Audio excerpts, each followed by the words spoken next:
host, sabrinasalvati. Doobie-doobie-doo.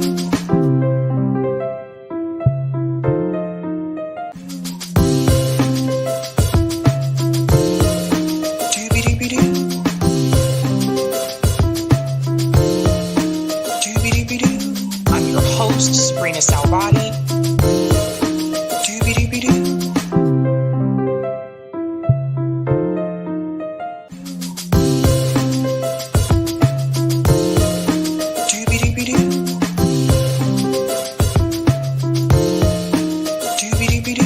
I'm your host, sabrinasalvati.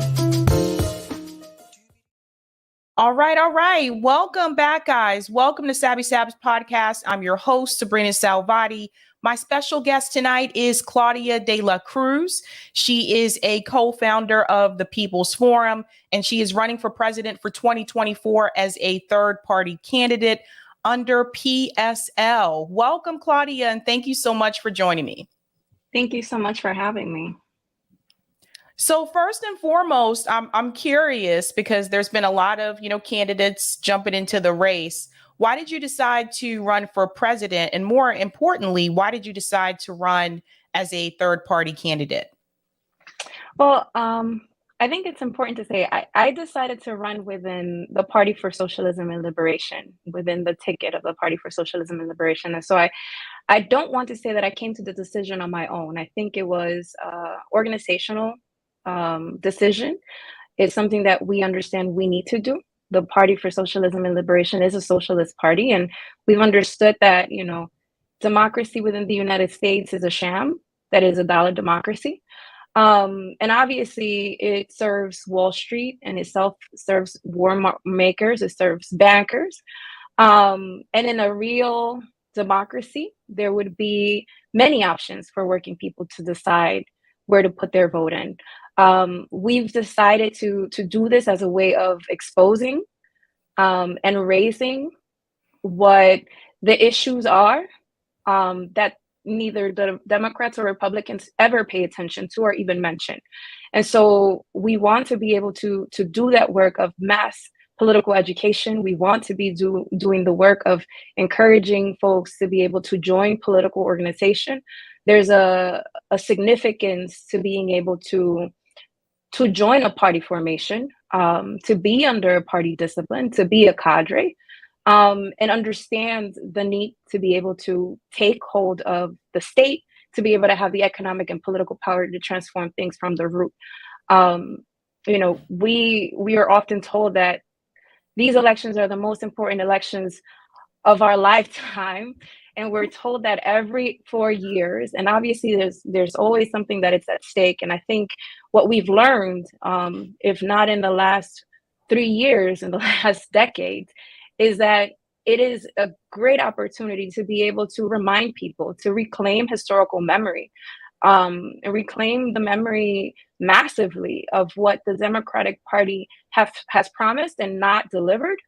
And not delivered, not necessarily because they can't, but because they won't, because they don't necessarily have the working class interest at heart, as neither does the Republican Party. And so that's why we say, the ruling class and the corporations and the bankers and the warmongers of this country have two parties. The working class people should have at least one option. And so it should not be an option that comes up every 4 years, but an option that is working every day to transform society, to build the confidence of working class people, to take power and take, their destiny in their own hands. So that's the main reason, to build organization, to deepen the working class struggles, and the organizing efforts that our people are doing everywhere across the country, and to be able to expose the dollar democracy that is ruling us and has been ruling us. I have to say, I am incredibly excited that there are multiple third party and independent candidates running this time around. Jasmine Sullivan has been on the show. Dr. Shiva's been here. Cornel West has been here. Now I think Davi's also going to be coming onto the show as well. A number of third party independent candidates. And I think this is needed to really shake up the duopoly, so to speak. But one of the problems that third party and independent candidates run into is the ballot access, right? So when Dr. West was here, I talked to him about the same thing with the Green Party. How many states are they on in reference to ballot access? How many states Jill Stein was able to get going through the Green Party? With PSL, how many states does PSL have ballot access in currently? And is there a strategy in place to get more ballot access, particularly for your campaign? Well, you know that you have to basically file to be able to get ballot access every time you run. And so that you had access in a given moment, like for example, during COVID in 2020, we were able to get the state of Illinois. Now, Illinois has lifted restrictions during COVID, but those restrictions have been put back in place after COVID, which is, it's important to be able to say that as well, that there are many obstacles for people to be able to get on ballots. New York City is 45,000 signatures. And obviously you got to double that up. You got to get at least 95,000 because there's a process of verifying signatures. And so this is also a time to be able to expose that as much as, again, this country talks about democracy, it doesn't allow for third-party options to be able to have the same type of advantages and privileges that the corporate duopoly has. We were able to get, during the 2020 presidential campaign, 15 states. The party has grown significantly since 2020, precisely because of all the uprisings that happened, but also there were a lot of things happening during the 2020 year. A lot of people left the Bernie campaign demoralized when he ceded to the Democratic Party, the most conventional pieces of the Democratic Party, and they buried his campaign. And so a lot of young people were demoralized, and a lot of young people joined the PSL during that time. And so we are in a stronger position to be able to get more access this time around. And again, I think the experience of petitioning, the experience of campaigning, the experience of getting some of the comrades who again joined during the 2020 year will definitely expand and strengthen the party more than it already is. And so I'm really excited for that process.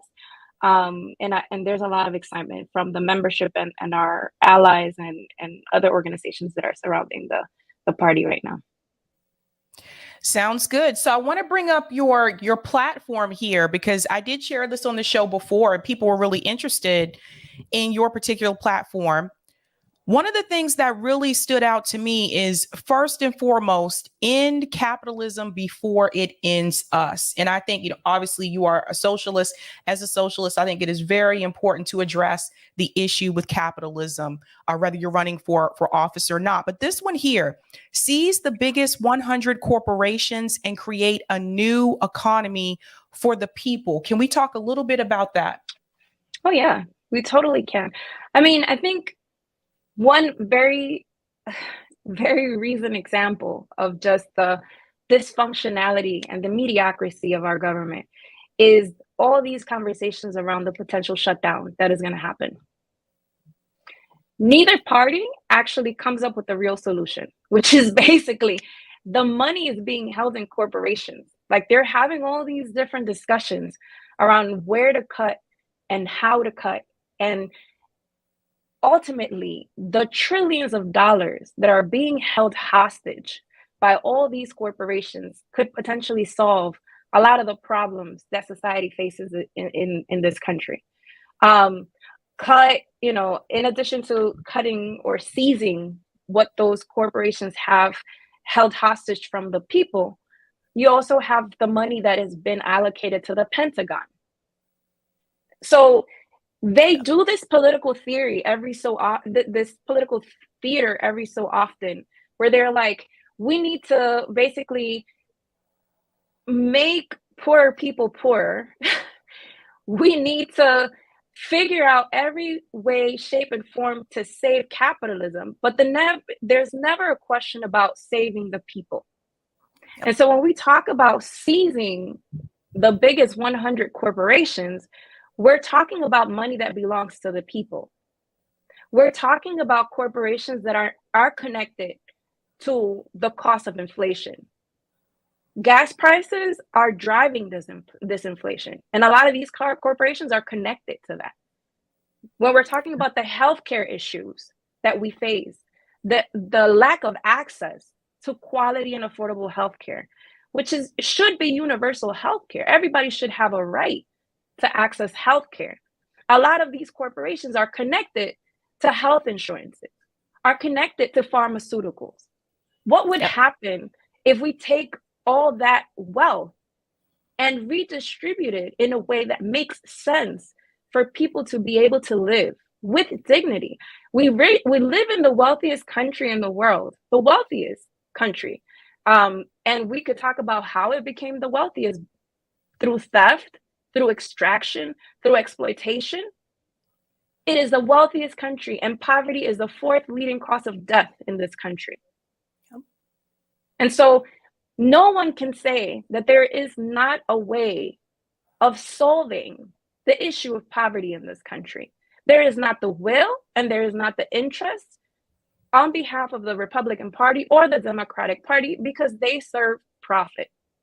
And so I think, again, for us in our platform, talking about seizing, it might sound like, harsh and crazy and radical. But when you talk to people in the streets, when you talk to people in communities, when you talk to people, your neighbor, and you are able to share that there is so much wealth that is produced by workers in this country, and we're not even getting scraps. You have CEOs that are boasting about getting $30 million, while you have comrades, workers, UAW, union leaders that are striking because they can't afford to live.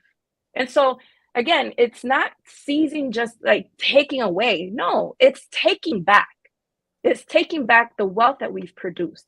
And that can't sound, and it won't sound radical or crazy to working class people who know what it means to wake up early in the morning and leave your energy, your time, make all levels of sacrifices so that other people get wealthy based off your exploitation. It does not sound as radical as we may think. That's right. Even when we talk about the New Deal, which a lot of people like to brag about, the New Deal wasn't about saving the people. It was about saving capitalism. And that's a piece I feel like that people often leave out. So you brought up healthcare. I did have a question about that on your platform. I noticed it said quality healthcare. And when I showed this to the audience the first time, the question that a lot of people had was, well, does that mean universal healthcare, or does that mean just increasing the quality that we have? So I wanted to give you a chance to respond to that as well. We've always talked about healthcare as a human right. Everyone should have access to free healthcare. Right now, the majority of people that actually have access to health insurance are people that are working, people that are able, through their employer to get healthcare. It becomes really difficult for people to actually buy and maintain having access to healthcare. And so there's a question of quality, but there's also the question of access to healthcare as a human right. And so it's something that the party believes in wholeheartedly, and it's possible. It's not like it's not possible. It's completely possible to do it. And the question is what it is that we are divesting from and what it is that we are investing in. And we have, since capitalism has been a way of organizing society, the reality is that the basic human rights for the majority of people have been denied. And so, it is access to healthcare for all, and it is quality healthcare for all as well. Okay, because the reason why I was asking is because some people, particularly those of us that came from like the Medicare for all, either organizations or protests, so to speak, they may see that and they may wonder, well, does that mean Medicare for all? Does Claudia support universal health care across the board? But it sounds like you do, that you obviously support Medicare for all. That's awesome. I think that's really good. And I think this piece here is also important. Overthrow the dictatorship of the rich, build a democracy that serves the working class. So this is something that you already kind of touched on a little bit, but we do not have a political party in this country that really amplifies the workers and their voices. And so you see a lot of companies going on strike right now, a lot of people trying to unionize, like start a union, because their voices are not heard. And I think that this is something that needs to happen. And I noticed you said here, the United States needs a new system of government to replace the current one designed to maintain the dictatorship of the billionaires over everyone else. Let's talk a little bit about that, because I always scream about the billionaires, because I don't think a lot of people realize just how much wealth they actually have. I mean, it's trillions of dollars. We're talking about trillions of dollars, literally, like the amount of money that some families, and we're talking about just a few families or certain individuals have, is more wealth than a lot of, if not the majority of women of Africa combined. That is crazy to think about it in that way. Like, the majority, and Africa is a continent, it's pretty big. The majority of African women don't have combined the wealth that, let's say, the top 5 billionaires in this country have. And now we have trillionaires. And so it's not that there isn't enough money, again, to solve the very issues that we have as a society, is that the wealth has been accumulated by those who have exploited people through generations. You know, in this country alone, you have 160 million people who are living in or near poverty. That's near half of the population. 40.5 million that say that it's very difficult to live from paycheck to paycheck. That is crazy. In the wealthiest country in the world. And again, you know, the CEOs, they've been very blatant in the last couple of, years to talk about how much money they're making and how the working class is becoming more confident, and they need to crush that confidence because people are just resisting the very reality of being exploited. And so we need to, they talk, the ruling class in this country talks about authoritarianism, and they talk about regimes, and they talk about dictatorship. But the biggest dictatorship that we have is the rule of capitalism in this country. The rule of the trillionaires, of the billionaires, of the corporations, of Wall Street, finance capital. Like, that is the dictatorship that we have. And so, there's very little that they could have moral to talk about in this country. The ruling class has no morality. They have no sense of respect for the life of people and the planet. And so I think we need to stop respecting them a little more. We really need to become irreverent. We really need to become disrespectful about the way that we talk about how they treat the majority of people in this country and the world. Well said. Another thing that you mentioned here is in the rule of money and lock up the corporate elite. This is a piece I think that, oftentimes it does not happen. We see rich people get away with a lot of crimes. One of the things that really stood out to me here is that you mentioned Jeffrey Epstein, which I think is a perfect example. They still don't want to mention the people that are in that black book of his that were the clients. Those people are still very much protected. How would you, if you were president, what would you do in particular in reference to, let's say, that Jeffrey Epstein case in that black book? Would you go after the clients? Would you call for their names to be released? I think, Sabrina, so I want to take a step back. I think that Epstein is not an individual. He is the result of a very sick society.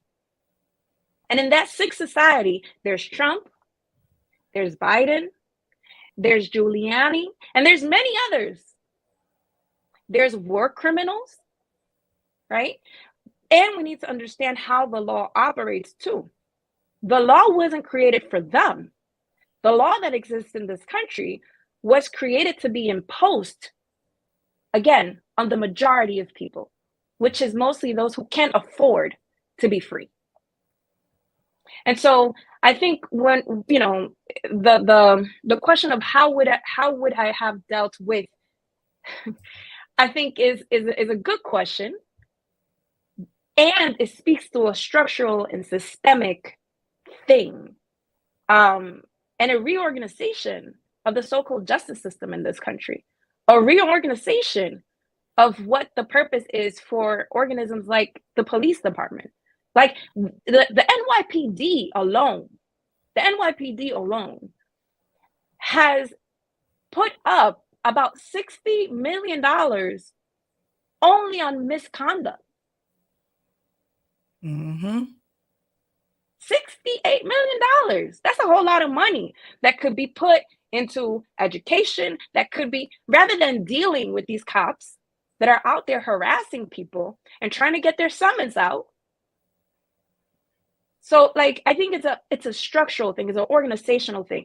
And the simple answer would be, of course, we would go and persecute those people that were part of enabling and participated in those levels of abuses. But I think we need to think about creating a society that doesn't produce elements like him. A society that understands that if you do that, there's repercussions. Because none of these people, like I said, have any level of respect. They don't care about anyone or anything if it's not money, if it's not capital, and if it's not exploitation. And they laugh at humiliation. They laugh at violence when it comes to being violent against those people who they don't consider human, which is the majority of humanity.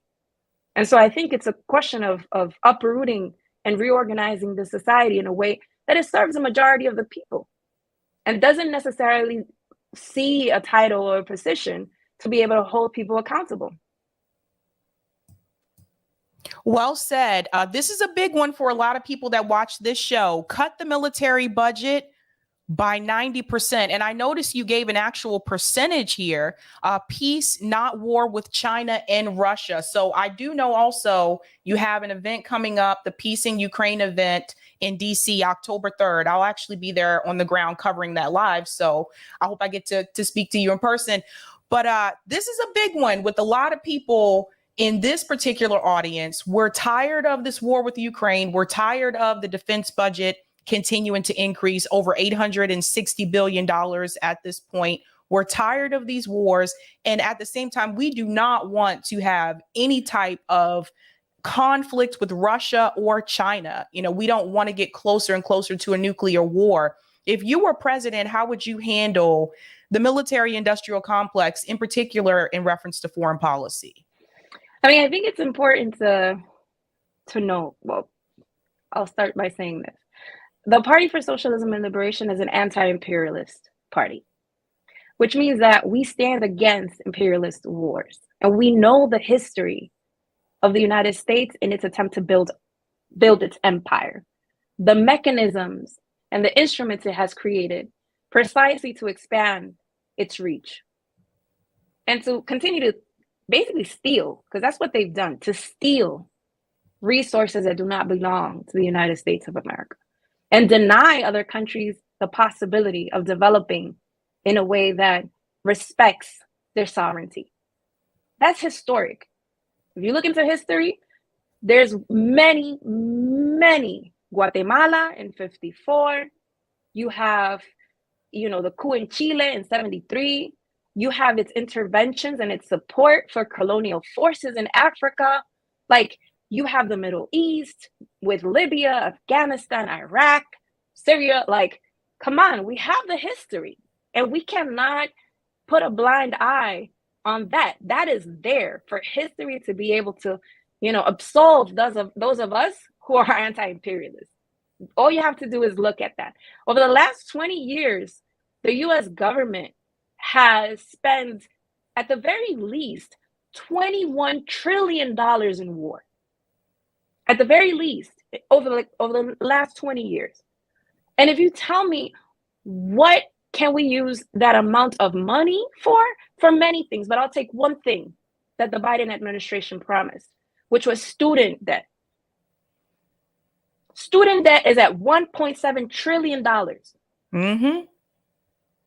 We're talking about $21 trillion. And that's probably not even, this is a number as of 2022. We're not even considering the billions of dollars that have gone on this proxy war on Ukraine. As much as the United States talks about,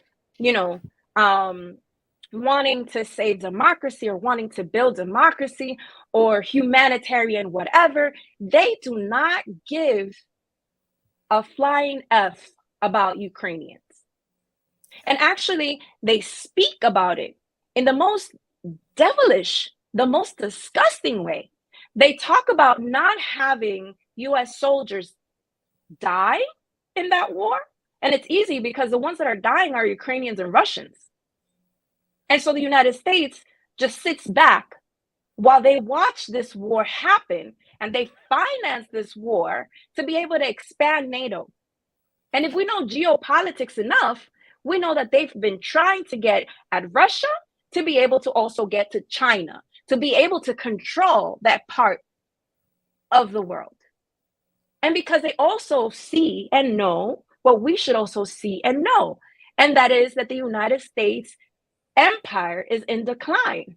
And it's in decline because the majority of people in this world have stood up and fixed their backbone really well to say, we're not going to take neoliberal projects anymore, and we're not going to take US imperialism anymore. And so you see this revolt and revolutionary processes happening in Africa, but you also see them here in Latin America and the Caribbean. People that are coming together to build a different type of governance worldwide that is based on collaboration and respect. The United States has never historically intervened in any conflict in the world with negotiations in their head, with equality or equity in their head, with respect to other people's and nations' processes. It has always entered conflict to be able to gain a level of advantage and extract. And when it's done that, it leaves countries like Libya with a destroyed infrastructure, with political chaos, with levels of insecurity and instability that don't allow people to survive the type of climate crises that the world is experiencing. And then they have the audacity to get on X or get on social media and talk about, we pray for Libya? You all destroyed it. Yep. And so we know what imperialism does. And I think, again, our desire is to be able to reclaim the historical memory for folks and with folks to say that we're anti-imperialist. We are pro the development of relationships that are based on the basis of collaboration and solidarity. And that doesn't mean that we don't, in fact, it means wholeheartedly that we care about the people in Ukraine and we care about the people in Russia. And we don't want wars to happen. Specifically, these wars are instigated by the United States of America, which is the empire that is killing humanity across the globe. And so for us is what would we do? We would destroy instruments of war like NATO, like AFRICOM, like the Southern Command. We would shut down the 800 and plus, because right now there's about 1,000 of them, military bases across the globe. We would reestablish relationships with nations that are based, again, on collaboration, on negotiations, on conversations. We would definitely expand the thinking of a lot of the nations in this continent that talk about creating a peace zone, creating a peace zone in this continent. Mexico is engaged in that process. You know what I'm saying? Not only is Mexico engaged in that process, so is Cuba, so is Brazil, and they talk about these nation states and these countries as if they are the ones that we should be afraid of.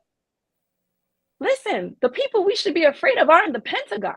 They are in the White House. They are in Congress, because they are the ones that are promoting war in this world. And so we were to cut the billions, the trillions of dollars that we spend in war, we wouldn't have a housing crisis in this country. We That's right. wouldn't have houselessness in this country. We would not have people having to decide whether they're going to put gas in their car to make it to work or they're going to stay home and deal with other stuff. Those are the live decisions people need to make. Not Biden, not Trump. None of these folks from the Republican parties or the Democrats are having to feel or deal with those decisions on the daily. None of them. And so why do we put our faith and why do we put our fate in the hands of those people? We have to change the way that we operate in this country. Those are very good points, Claudia. I want to hear a little bit more about your background. If I remember correctly, you're from the Bronx, correct? I am from the Bronx. Yeah, the Bronx. So one of the questions that I have, because I'm pretty sure, as you can imagine, this one has come up. A lot of people are very upset with the progressive members, or I guess they're not progressive anymore, but the squad, for example. They feel like obviously they're not holding up their end of the bargain. They're not really fighting for us, etc. When you look at someone in particular like AOC, and I'm going to use AOC here because she lived in the Bronx at one point or another, what do you feel that someone like her is not doing correctly right now as a member of Congress? And if you were in that position, what would you do differently? And then also, we can hear a little bit more about your background, because I think a lot of people this time around, and I've heard from the audience often, a lot of people this time around, they're very hesitant. They are less trusting, and they, they've been this way towards Peter Dow came onto the show, and people were very, defensive, so to speak, because people just don't want to go through this again, where there's people running on progressive issues, and then they kind of just cave to the Democratic Party. Tell us a little bit about your background and what would you do differently if you were in that position? Well, first, I want to say that, and people don't need this from me, but I'm going to say it anyway. I validate those feelings. I validate those feelings of cautiousness, of, even cynicism, because people fall into that, and it doesn't come from, thin air. It comes from the real experience of putting energy, time, and effort into processes that then funnel you into the structures that oppress you. And that's very disheartening. And that's very disappointing. And so I want to just raise that those feelings are real and they're valid. I think it's a little different when you're not running as a personality or as an individual. That's why I started saying I am part of a party and I'm under a party discipline. And to say a corporate duopoly party, like the Democrats and the Republicans, we know who they respond to. And they know, and we also know what their party line is. The Party for Socialism and Liberation has a membership of working class people who work in Amazon, folks that are teachers, folks that are doing community organizing work in nonprofits, folks that are doing all sorts of work, again, and know what the stressors are of being poor and working class within a capitalist society. And those are the people that I'm accountable to.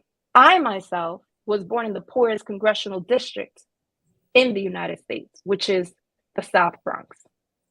My parents are both immigrants from the Dominican Republic who came after interventions of the United States into the Dominican Republic in the 1960s, and came basically following the traces of all the hopes, aspirations, and material forces that were stolen from them by U.S. government. And so they landed in the United States, in the Bronx, the middle child of three. We're all working class. My mom was an educator. She worked in the Department of Education in New York City for over 30 years. So I saw her waking up every morning at 5 a.m. and getting home at 6. And still, when she got home, she helped us do homework and then went on to prepare her lesson plans and do her work. And my father was a construction worker and a potter. in buildings where rich people lived. And these were the same people that said that poor people were poor because they didn't work enough. And so I also grew up with a real consciousness of what it meant to be poor, even though my parents did everything to have all of my needs covered. The effort that it took to have that was something that I was able to see every day from a very young age. So I come from a community. If you haven't been to the South Bronx, maybe, if whenever you're in New York, I'm done. Okay. Well, Yeah, it's very, very Caribbean, very Black. And so I also grew up understanding that I was a Black Caribbean woman in a society that's highly patriarchal and highly racist. And so my own experience of living within capitalism made me understand the threat that it meant for me to be inactive, to not get involved, to not be in a collective space. And so I started doing organizing when I was 13 years old. And I started doing organizing within a church space that practiced liberation theology. So, folks from the Latin American Caribbean tradition, so Camilo Torres, Ed del Cámara, and all these different theologians that wrote about the need to center the poor and working class. And in that community, there were a lot of people who were atheists. The majority of my church community were actually atheists. They were exiles from El Salvador, exiles from Guatemala, folks that came because there again had been US interventions in their countries. People who had been, persecuted in Colombia because of US corporations like Coca-Cola. There were also folks that were engaged in Black liberation movements. So I was able to connect with folks that were doing political prisoner work and worked in several campaigns around Mumia, around other, Leonard Peltier and other folks, and continue to do that work still. But I grew up in that space, folks that were able to bring forth the struggle to free Palestine, that made me understand the relationship that was imposed on Puerto Rican people, making it a colony, making it the last colony in this continent. And so, the level of consciousness was not only one that was based on class consciousness and understanding where I was coming from as a working class person, as a working class Black Caribbean woman, but also understanding that the working class is global, just as capitalism is global. And so understanding that internationalism was the antithesis to US imperialism, and that we needed to work on building solidarity projects. And so the church had solidarity projects with Cuba, had solidarity projects with Venezuela, had solidarity projects and campaigns that were connected to the MST in Brazil, solidarity projects with communities in Oaxaca, Mexico. And so my community, which is very local, had a very clear understanding of what the call was in terms of people's liberation and the many different identities that the working class possesses, and how all of these things are connected to the struggle against capitalism, against imperialism, and against those oppressions that come and are birthed from that: white supremacy, patriarchy, homophobia, xenophobia. It was very hard for me to come into the early 2000s and see the world kind of shifting, and seeing that there was so much fragmentation of issues. LGBTQA communities here, immigrant struggles here, and it was just so fragmented. And it's something that, again, comes from a vacuum. It comes from a vacuum of orientation. It comes from a vacuum of political organization, which is not the same as other type of formation. Because when we're talking about the formation of a political party, is a way in which all these different issues are synthesized within one space. And so bringing it back to the PSL, all of our comrades, all of the members need to be connected to a struggle. And so we have folks that are doing work around police brutality, but there are also folks that are doing work against the war. And there are folks that are doing work around housing. And there are folks that are doing work around reproductive justice. But all of this is synthesized within the party because it's one struggle. We don't see them fragmented. And that's what was so interesting to me. And that's what was so significant to me, that I did not have to break myself into different organizations based on my identities. And so, you know, that's a little bit about me, I guess. Yeah, that's interesting, because I know, like, as an organizer myself, like, I'm like a part of one organization for one issue and maybe a part of another organization for another issue. So I totally understand where you're coming from there. I want to dive into the climate issue. Save the planet from capitalism. To deal with the disastrous effects of the climate crisis, society must urgently transform the way we produce energy, grow food, and move around the world. The main obstacle standing in our way is private profit and the system that values quarterly revenue over the survival of human civilization. So one of the things I noticed here, it says fossil fuel corporations should immediately be taken over by the public and repurposed to generate renewable energy. Can we talk a little bit about that? And the reason why I'm pointing that part out in particular is because under Save the Planet from Capitalism, for me, if the first thing that I would want to see is end the wars, because the military industrial complex is the largest, most single polluter of the world. So when some people, when they see this and they see Save the Planet from Capitalism, and we start to talk about the climate issue, and then it goes into fossil fuels, this is where some people will feel that this is something that the Democratic Party is saying. This is what AOC was just recently saying at the climate march in New York City. So we can talk around the strategy about this a little bit. Okay. Well, I think, you know, just as I always say, and I forgot to, when you asked about AOC and other progressive folks, I'll just say this quickly and then I'll get into that, because I think that that is important. I think that the key aspect of it is that, again, these are individuals and they're getting talking points.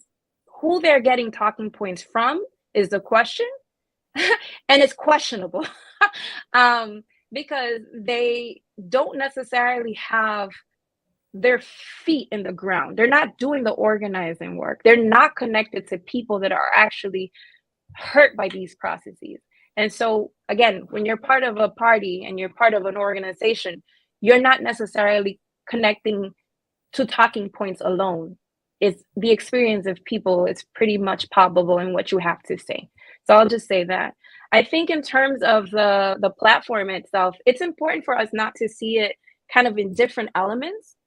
All of these things are threaded together. And where we're talking about, you know, military spending, you are completely correct. You know, the United States is the biggest polluter, and it's the biggest polluter precisely because it wages war against the planet and humanity. Period. That is right. And it is precisely through that process that we have accelerated the climate crisis. And we also have people that are climate crisis deniers. Like, they deny that is a reality and that people are actually experiencing it.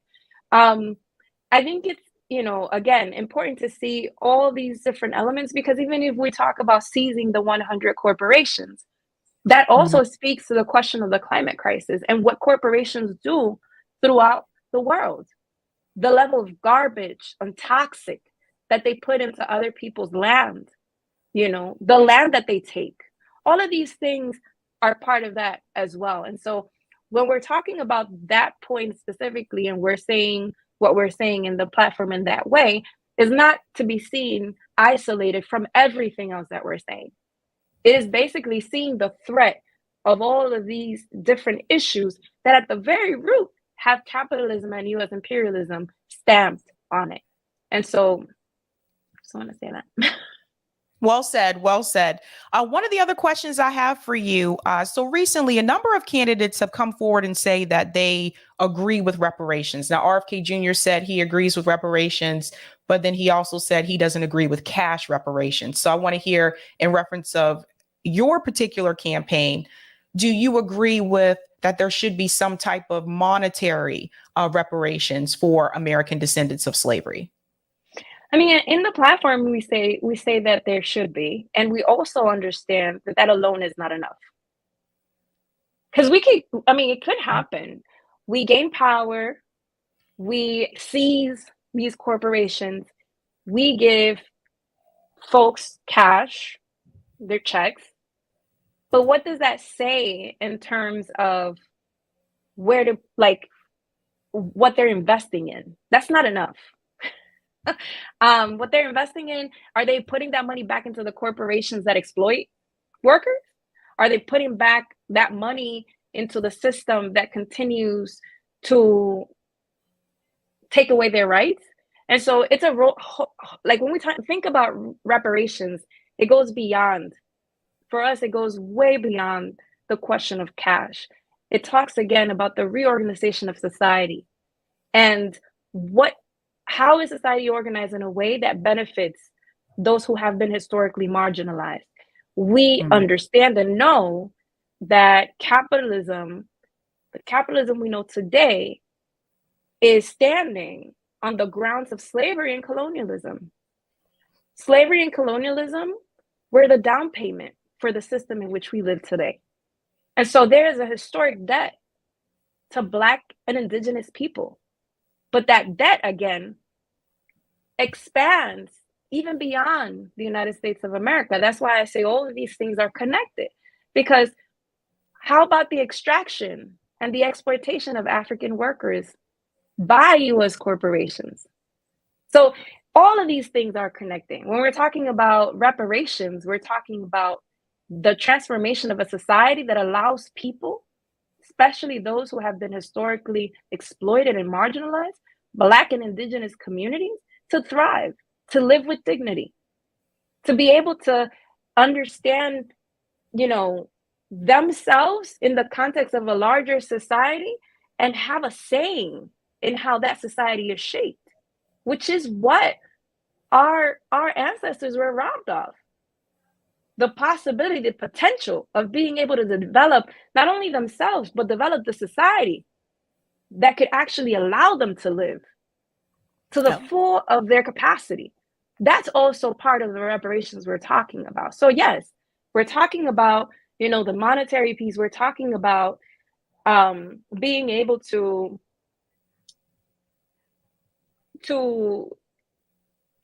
give folks, but it's minimal. If we're talking about cash or we're talking about checks, whatever anyone from our historically marginalized communities receives is minimal, considering the generational trauma, the theft of our people from their land, the displacement of our people that continues, the number of people imprisoned in this country that are still imprisoned for things that a lot of them shouldn't be imprisoned for. And so it's a lot. It's so much. How can you possibly put a number to that? So yes, and it can't be yes and that's it. It has to be yes and we should, I think part of the campaign and part of this process and part of putting the platform out in this way, in a way that might seem radical to many, is to embolden us. For a long time, we've literally taken the least, because they've told us that's as good as we could do. Well, hell no. We could do better. If that's the least you can do, then we could do better. And we should be bold enough to take it up to us to be able to build a society that allows us to live and thrive. There's no reason why we shouldn't. Well said. So, Claudia, one of the questions that I know a lot of people are going to ask, and they asked Dr. West this question as well, are you in it till the end? In other words, is there a possibility that you could drop out of the race and endorse Joe Biden? Hell no. I would have added something to the hell no, but I'm respecting the platform. Hell no. I mean, it's something that we've never done as a party, and I'm very proud of that. We've been very consistent politically. Again, I've myself been doing organizing work and have been in socialist politics since I was 13. I'm 42. It's not about to change now. And it's definitely not about to change for Biden or anyone from the Republican Party. It's inconceivable. It wouldn't happen. And even if we don't, I'm in it to the end, to the very end. And regardless of whatever the outcome is in terms of, wherever we get, the idea behind this is so much more than the electoral process. The idea behind this is to build political organization, is to contribute to building an independent movement of the working class in this country. The stakes are high, and the stakes are high for building people power in this country because we need it. Because again, if we do not put an end to the society as we know it, to the organization of society as we know it, I mean, it's going to be the regression of many decades of work that a lot of our people have lived, died, and been imprisoned for. It's so much more than just getting elected. We need to build people power. We need to build political organization so that we come back stronger and stronger and accumulate the forces necessary to actually fight how we need to fight in this country. Well, Claudia, one more thing for you here. I know you were a co-founder of the People's Forum, and this is something I want to show people as well, because especially the Marxist piece here, I think is important. The People's Forum is a socialist organization that acts as a project incubator. From its location in New York City, the forum hosts events, readings, operates a cafe and a library, and publishes various cultural works and media. It has collaborated with a number of radical left and Marxist philosophers and activists. And so I think this piece right here is incredibly important, the Marxist piece. And this is not to say that everybody has to be a Marxist, but I think it's important that you have that theory to go along with the work that you are doing. That's right. That's right. I mean, for us, it was really necessary to be able to reclaim the socialist and Marxist traditions that the United States has, because we have that tradition. The capitalist state has done its part to bury it. It has created infrastructure and organizations that openly attack socialism, communism. And I think it's important for us to be, again, able to reclaim that history, to uplift that politic, that theory that has allowed for people to survive and to advance struggle in this country. I mean, a lot of the advances that were made in the 1930s during the Great Depression, it was because of communists. It was socialists that were doing that work in unions, folks that were organizing in different spaces. You had people like Paul Robeson, people that we idealize, and people that we say they're legendary, and we completely depoliticized them. Paul Robeson was a communist. W.E.B. Du Bois was a communist. Claudia Jones was a communist. And we could go down the line. There's so many. And people, again, when there's birthdays or when there's like death anniversary, we'll put them up. And that's great. And we should know who these folks were in relationship to political organization.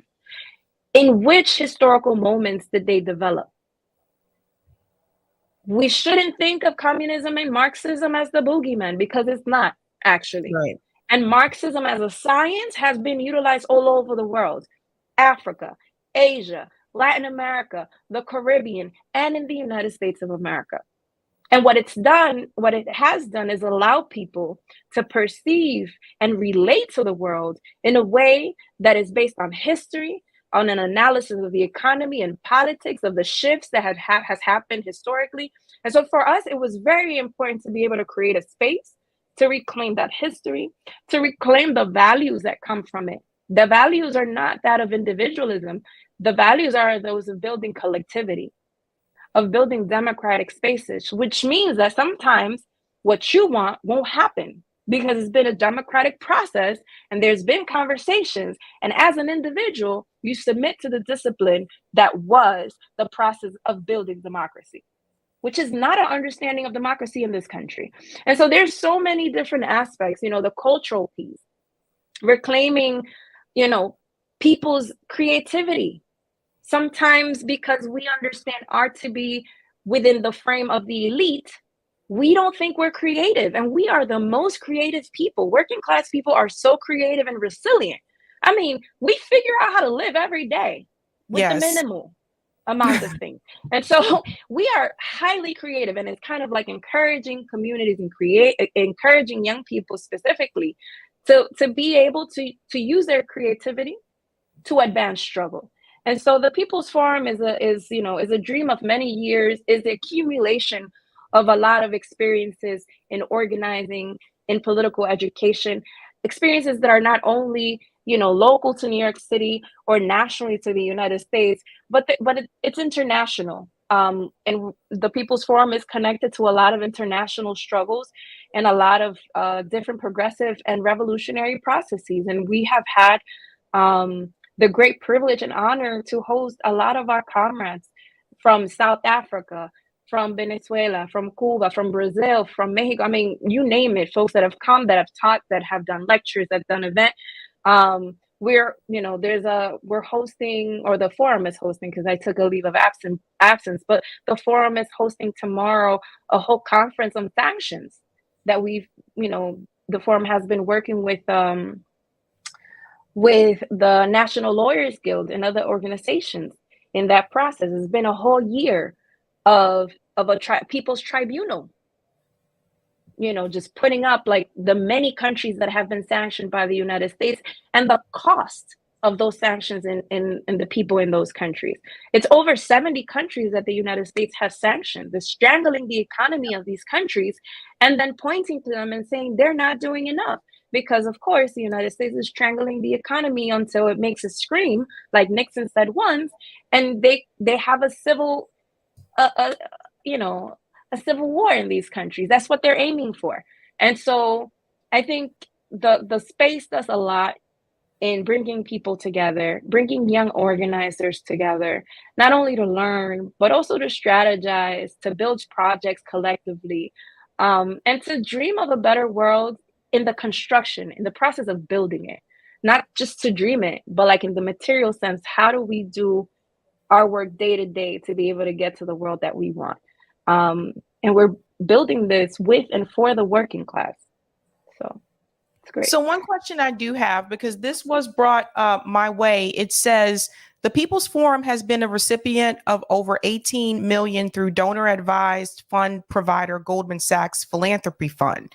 So I did want to ask about that, the connection between the People's Forum and Goldman Sachs. So there's a lot of, we live within a capitalist system. That's the first thing. And I think people would be naive, and I think not understanding the mechanisms in which we have to exist if we want to do the work that we need to do.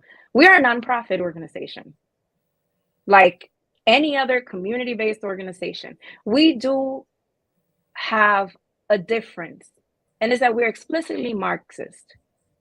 And we can be explicitly Marxist only because we had the initial support from a comrade who had enough money after selling his company to donate that money without asking anything from us, without putting deliverables in connection to our work.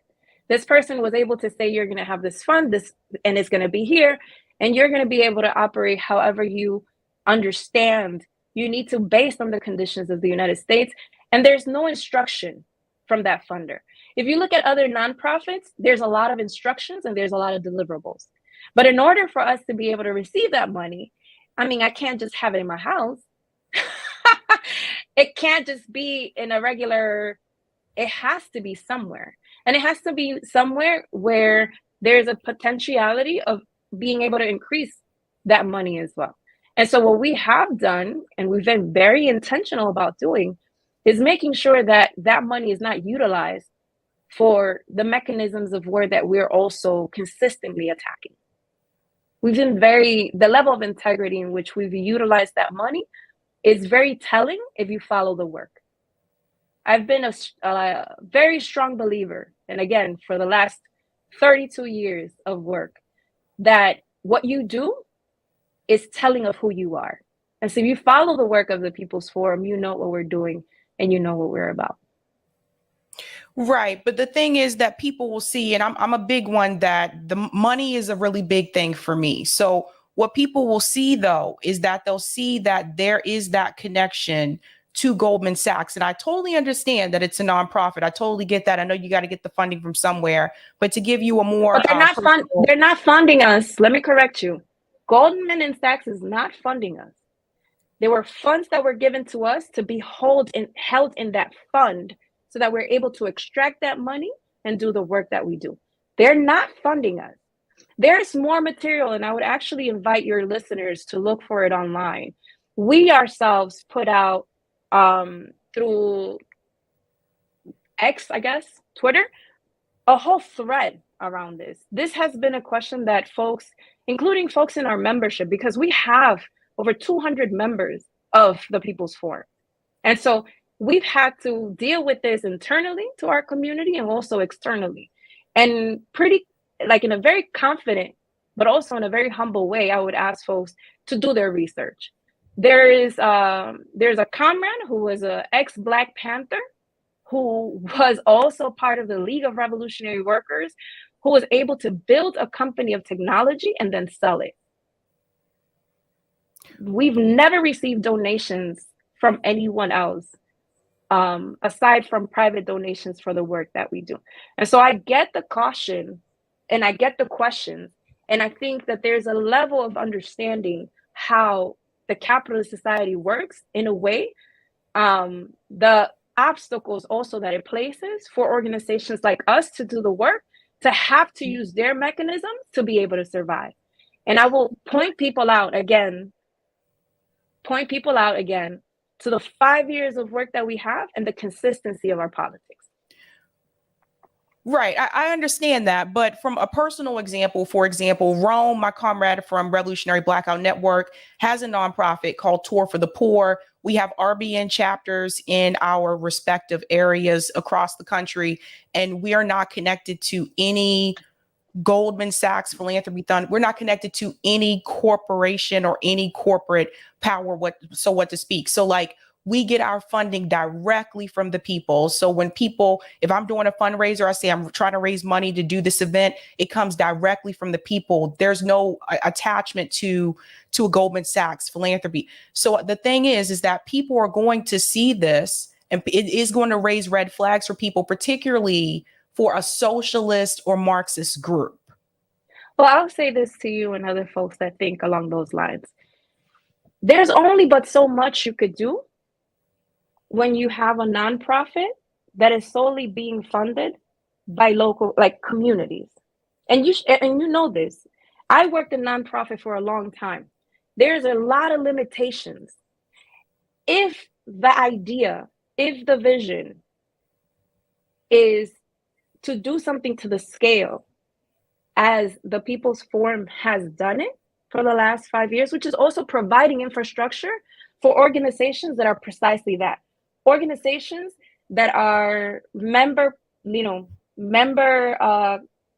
paid or member covered, organizations that don't have physical spaces, organizations that have been displaced by gentrification, organizations that come from across the globe and need a space to be able to hold meetings and hold events. There was a need to be able to rethink how we would organize it. And there was, and I'll say this, you have this nonprofit, which is commendable and is good.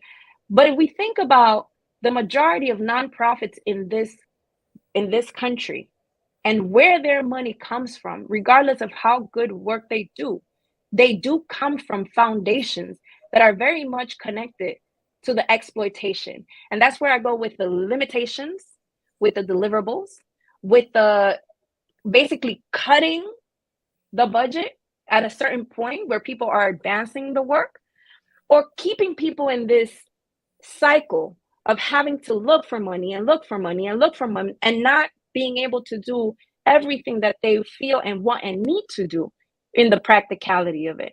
And so I get what you're saying, and I get the red flags. And I would also caution us to the way in which we've been taught to think about this question of transparency, which is not necessarily the question of political organizations. Martin Luther King and other folks were financed by wealthy people to do the work that they did.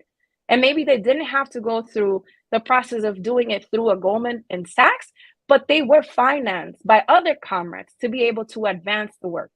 Marx needed Engels.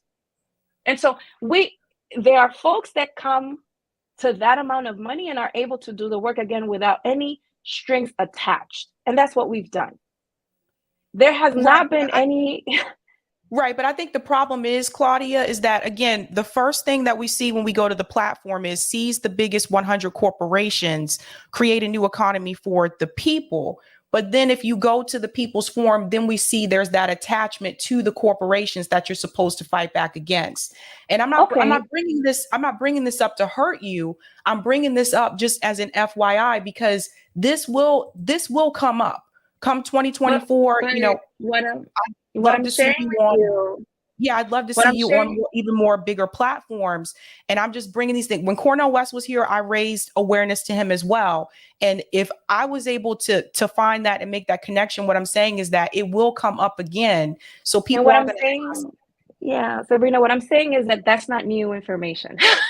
That's been out, and it's been out, and it's been discussed publicly, and there have been articles. The New York Times put out an article. I mean, there's been a lot.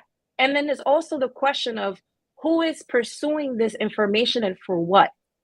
And if you put that in contrast to the work, then there's obviously a desire to do something else. And that's the only thing I'm saying. You're not hurting me. And I hope it's not coming out like that. Yeah, and I'm not saying that it's new. I'm not saying that it's something new. It's just the fact that is there, and you are running for president, and the first thing on the platform is seize the biggest corporation. So people are going to say, how are you going to seize the biggest corporations if you're connected to the corporation? Well, again, that financing, that funding it could have been any other vehicle. And unfortunately, every vehicle in this capitalist system is connected to something.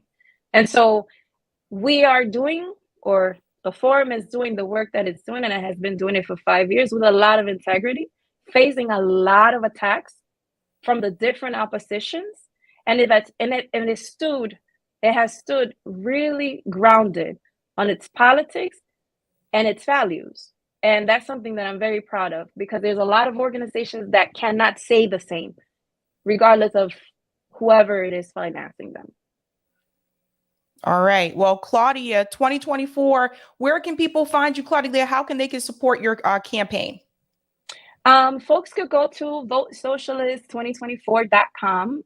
You can follow us on X, Twitter, I don't know these days. We're on Instagram as well. And you could also look up the Party for Socialism and Liberation. And again, the purpose of this whole process is to be able to encourage people to join political organizations, to join movement work, and to be bolder and courageous, because these moments actually require that level of boldness. All right, Claudia, thank you so much. You're very welcome. Bye. All right, guys, that was Claudia de la Cruz. She is running for president 2024 through PSL. So she is running as a third party candidate. So there's more people coming into the race. And I'm sure you guys have heard the news. If you've been on Twitter, you've heard the news that Jink is also running too. That's totally. I'll get into that on Sunday. We don't have time to discuss that tonight, but we will do call in tonight, you guys, because I know we didn't do it on Tuesday. So we'll do it tonight, and I'm not live tomorrow night. So we'll take care of that jazz. I'm going to go to some of the comments. We'll shout out patrons, and then we'll get into our next stories. Shout out to Roger Meadows. Thank you so much for the super chat. Seize ownership of corporations and give it to the workers. And thank you for this as well. Do you support the New York Health Act, which outlaw insurance? Oh, I didn't get the chance to ask that. Sorry about that, Roger. Sorry about that one. Okay, let's go ahead and shout out Sabby patrons. Thank you guys so much for your support. You're out here doing the damn thing. If you're interested in being a Sabby patron, I have 5 categories: Ultimate, Sabinators, Sabsters. There's also Sabbies. I should have made this bigger on here. I think I can make this bigger. And there's also members. All of their names are listed here. You can also see their names scrolling across the bottom of the screen on the ticker. Thank you guys so much. Really do appreciate you. Appreciation. And we're going to go ahead and show that beautiful thumbnail to show you what else we're going to discuss tonight. So, of course, you know, the second GOP debate happened last night. I'm going to do a recap of that. There's a couple of moments that I do want to highlight that I think are particularly important.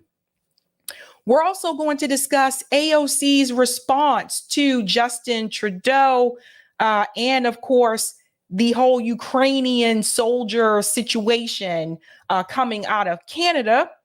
And we have an update about that as well in reference to the Canadian Parliament. I'm also going to discuss the Democratic Party, in particular, Joe Biden is called out by Black voters. The young woman that you see there has a video that went viral on Twitter. She was very vocal about this. And I think we need to get into this discussion. And of course, Claudia de la Cruz was just here. All right, let me get that comment on Rockfin, and then we'll dive into our first story.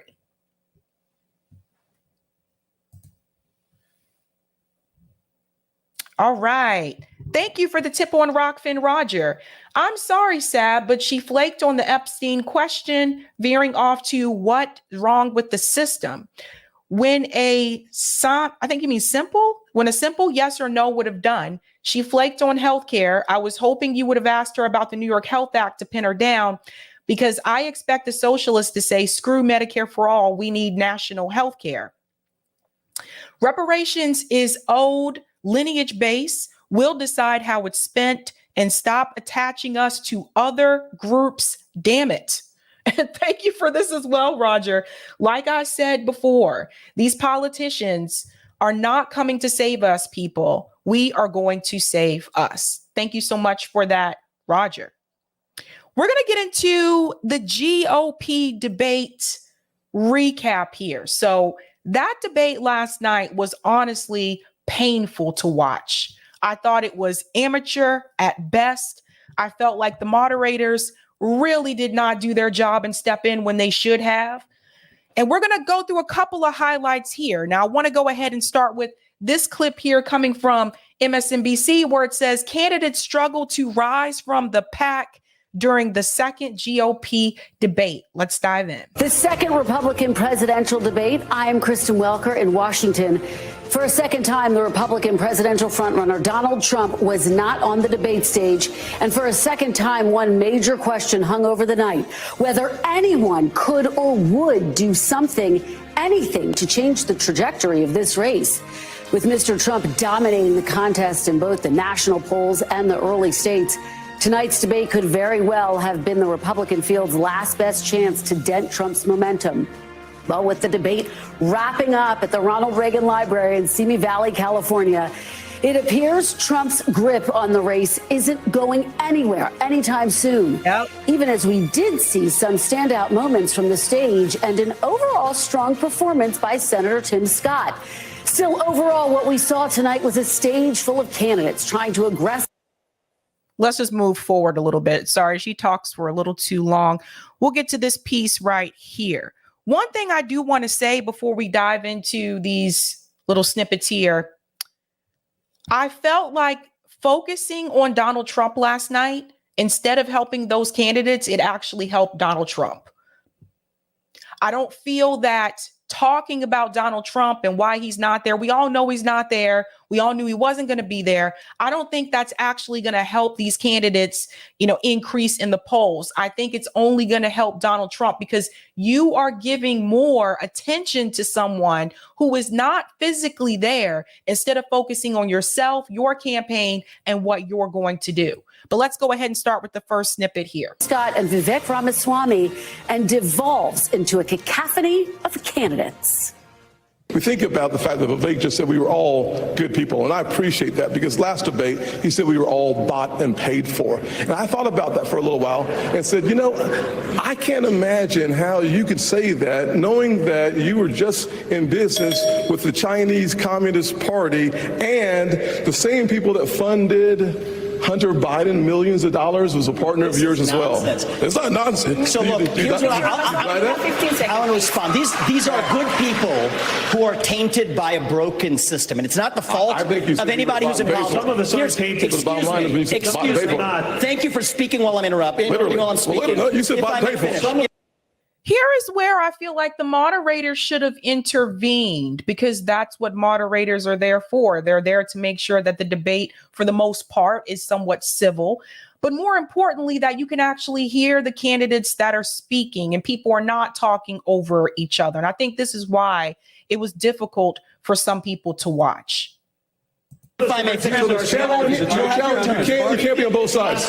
Gentlemen, you'll have your turn. One of the challenges we should have a focus on the issues that matter. We know we did business in China. Everybody knows that. If I may address, focus on holding Joe Biden accountable. That's what we need to be focusing on. I actually agree with Ron DeSantis, and I will say something. Yes. I think you have more than time to explain your point. Well, if I was interrupted by a lot of people here, and I want to be respectful, because I believe these were respectful last debate. But I do not believe in these. We're sitting here in the Reagan Library. Yes. I wish you in did the not honor think it was of Ronald Reagan's library, if I may, from one admirer of Ronald Reagan to another, from one admirer of Reagan to another, we cannot see violence. This is sloppy. This is absolutely sloppy. There's 3 moderators sitting there, and none of them jump in or say anything. 4 years ago, this isn't productive. I want to hear about that. Let's have a policy debate. What's going on? Let us have a policy debate. Just one of many moments that was hard to hear. Notably, the first big knock on the frontrunner Donald Trump, who's up by 43 points nationally in our latest NBC News poll, was not on his record or his mounting legal troubles or his increasingly controversial remarks on the trail, but on not showing up to tonight's debate. And Donald Trump hides behind the walls of his golf clubs and won't show up here to answer questions like all the rest of us are up here to answer. He put $7 trillion on the debt. He should be in this room to answer those questions for the people you talk about who are suffering. You know, again, bringing up Donald Trump just gives more attention to Donald Trump. That will actually help Donald Trump in the polls. Do they honestly believe that Trump's base is going to move away from him because he's not a part of the debate? Do they think his base is going to move away from him because they're criticizing the fact that Donald Trump is not present? No, his base is not. I'm going to show you a clip where his base was actually at. His base is not concerned about that. He has already been president before. So a lot of the people that are part of his base, they want him to bring back that same economy back to the United States. They don't really care if he's at this primary debate or not. Now, I think everybody should debate. And what was interesting to me is Joe Biden had the nerve to actually say on Twitter, yeah, Trump should be there, da, da, da. And he doesn't even want to debate his own primary challengers. So it's a mess. In comes DeSantis. Who else is missing in action?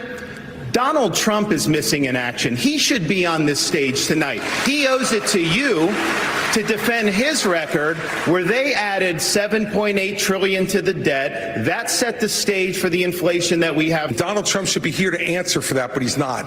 And I want to look at that camera right now and tell you, Donald, I know you're watching. You can't help yourself. I know you're watching, okay? And you're not here tonight, not because of polls and not because of your indictments. You're not here tonight because you're afraid of being on the stage and defending your record. What is Chris Christie running on? Does anybody know? Let me know in the chat. What is Chris Christie's platform besides vote for me, I'm not Donald Trump? You see the problem with always focusing on Donald Trump instead of focusing on their own platforms? I can't even tell you. I don't know what he's running on. Very strange. ducking these things. And let me tell you what's going to happen. You keep doing that, no one up here is going to call you Donald Trump anymore. We're going to call you Donald Duck. Some of the sharpest attacks we've heard against the former president so far. Now, toward the end of the debate, Ron DeSantis did hit Trump on his abortion stance.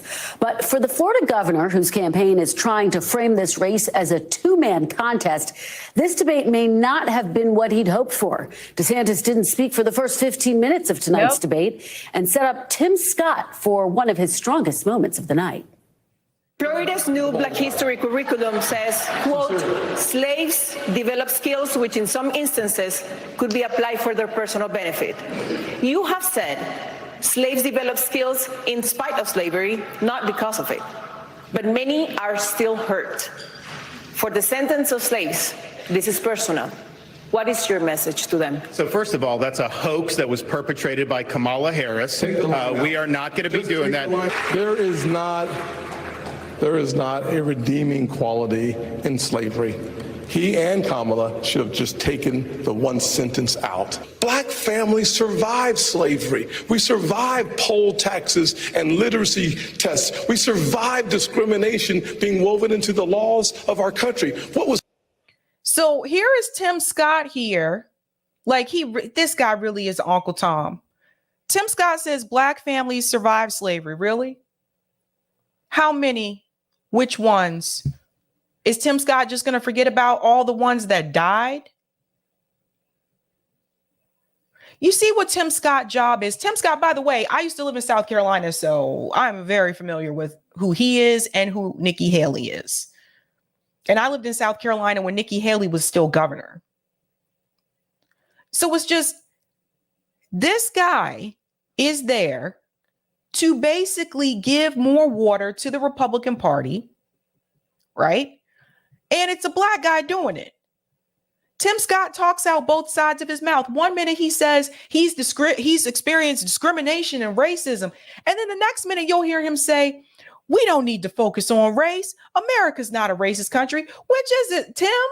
Did you experience those things or not? Hard to survive was Johnson's Great Society, where they decided to put money, where they decided to take the Black father out of the household to get a check in the mail. And you can now measure that in unemployment, in crime, in devastation. Now, let me push back on Tim here, because let me tell you how he messed up in this statement. Of course, a lot of people in this room probably didn't even catch this part. When he talks about taking the Black father out of the home, he's talking about how that led to crime. Yes, crime did increase after they took the fathers out of the home.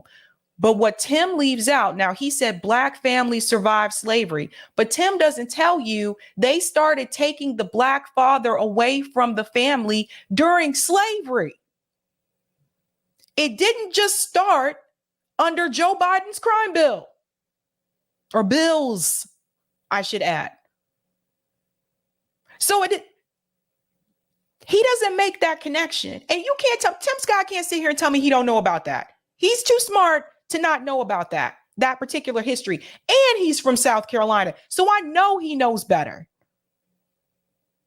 But Tim Scott, again, is playing partisan politics because he's in the Republican Party. He's going to try to spin it and say, well, let me see what the Democrats did it wrong to the Black family and use that as my argument. And he's going to leave out what happened before the crime bills. That piece is very important. If you want to restore hope, you've got to restore the family, restore capitalism, and put Americans back at work together as one. Notice what he just said. If you want to restore hope, you have to restore capitalism. You see, this is what this is all about for people like Tim. Let's strengthen capitalism.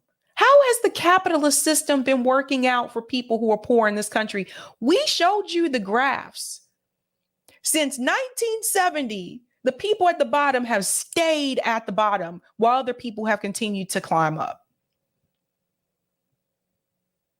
This is what it's all about. Let's protect capitalism. American family, our nation continues to go in the right direction. It's why I can say I have been discriminated against, but America is not a racist country. Never, ever doubt who we are. We are the greatest country on God's green earth. And frankly, the city on the hill needs a brand I told you he talks out both sides of his mouth. new leader, and I'm asking for your vote. Now, Okay, and I believe that was the last one I wanted to show there. Oh no, there's this part here with Vivek. This part is interesting as well. Oh boy. You joined TikTok after dinner with boxer and influencer Jake Paul. Should the commander-in-chief be so easily persuaded by an influencer? So the answer is I have a radical idea for the Republican Party. We need to win elections. And part of how we win elections is reaching the next generation of young Americans. This is infuriating because TikTok is one of the most dangerous social media apps that we could have. And what you've got, I honestly, every time I hear you, I feel a little bit dumber for what you say. Because I can't believe that here you've got a TikTok situation. What they're doing is these 150 million people are on TikTok. That means they can get your contacts, they can get your financial information, they can get your emails, they can get text messages. You know what's interesting about this? And I'm not going to play the video because I don't want to show someone's child on here. But what's interesting about this argument that Nikki Haley is making, it was already released on Twitter, of course, of all places, that her daughter is on TikTok. So if she feels it's this dangerous, why would you permit your child to be on it? So she's already been called out for that. To Vivek's point, one thing I do agree with him here is where he says that you have to be able to reach those younger people. And where are the younger people? So again, this is about going to the people and not expecting the people to come to you. Sometimes you have to meet people where they are. And someone who is a good politician, they will understand that. If they're really trying to reach the masses and you break up these groups into different demographics and you see how they communicate with one another, then you have to adjust your style of communication depending on the demographic you're reaching out to. So for example, if you're trying to reach out to younger people, you may have to reach out to them on TikTok, on social media. That is where they are. So it is very important. This is something I will say, as much as he's an ass, this is much as I will say, this is something that Bill Clinton really understood and did well. He did reach voters where they were. If he was trying to talk to working class people or poor people, he would go into those businesses where he knew that they would be. He would go into the diners and sit down and talk with people. He would go into the McDonald's and sit down and talk with people. So you have to reach people where they are. And Nikki Haley's like, no, TikTok is so dangerous because China. This is important. This is very important for our party. This is very important for our party, and I'm going to say you've gone and you've helped China make medicines in China, not America. You're now wanting kids to go and get on the social media that's dangerous for all of us. You went and you were in business with the Chinese that gave Hunter Biden $5 million. We can't trust you. We can't trust you. We can't have TikTok in our kids' lives. You can't trust either one of them. We've talked about Vivek's business dealings. I just told you about Nikki Haley. I told you about my experience with her being a governor of South Carolina. They're both hypocrites here. They're both hypocrites.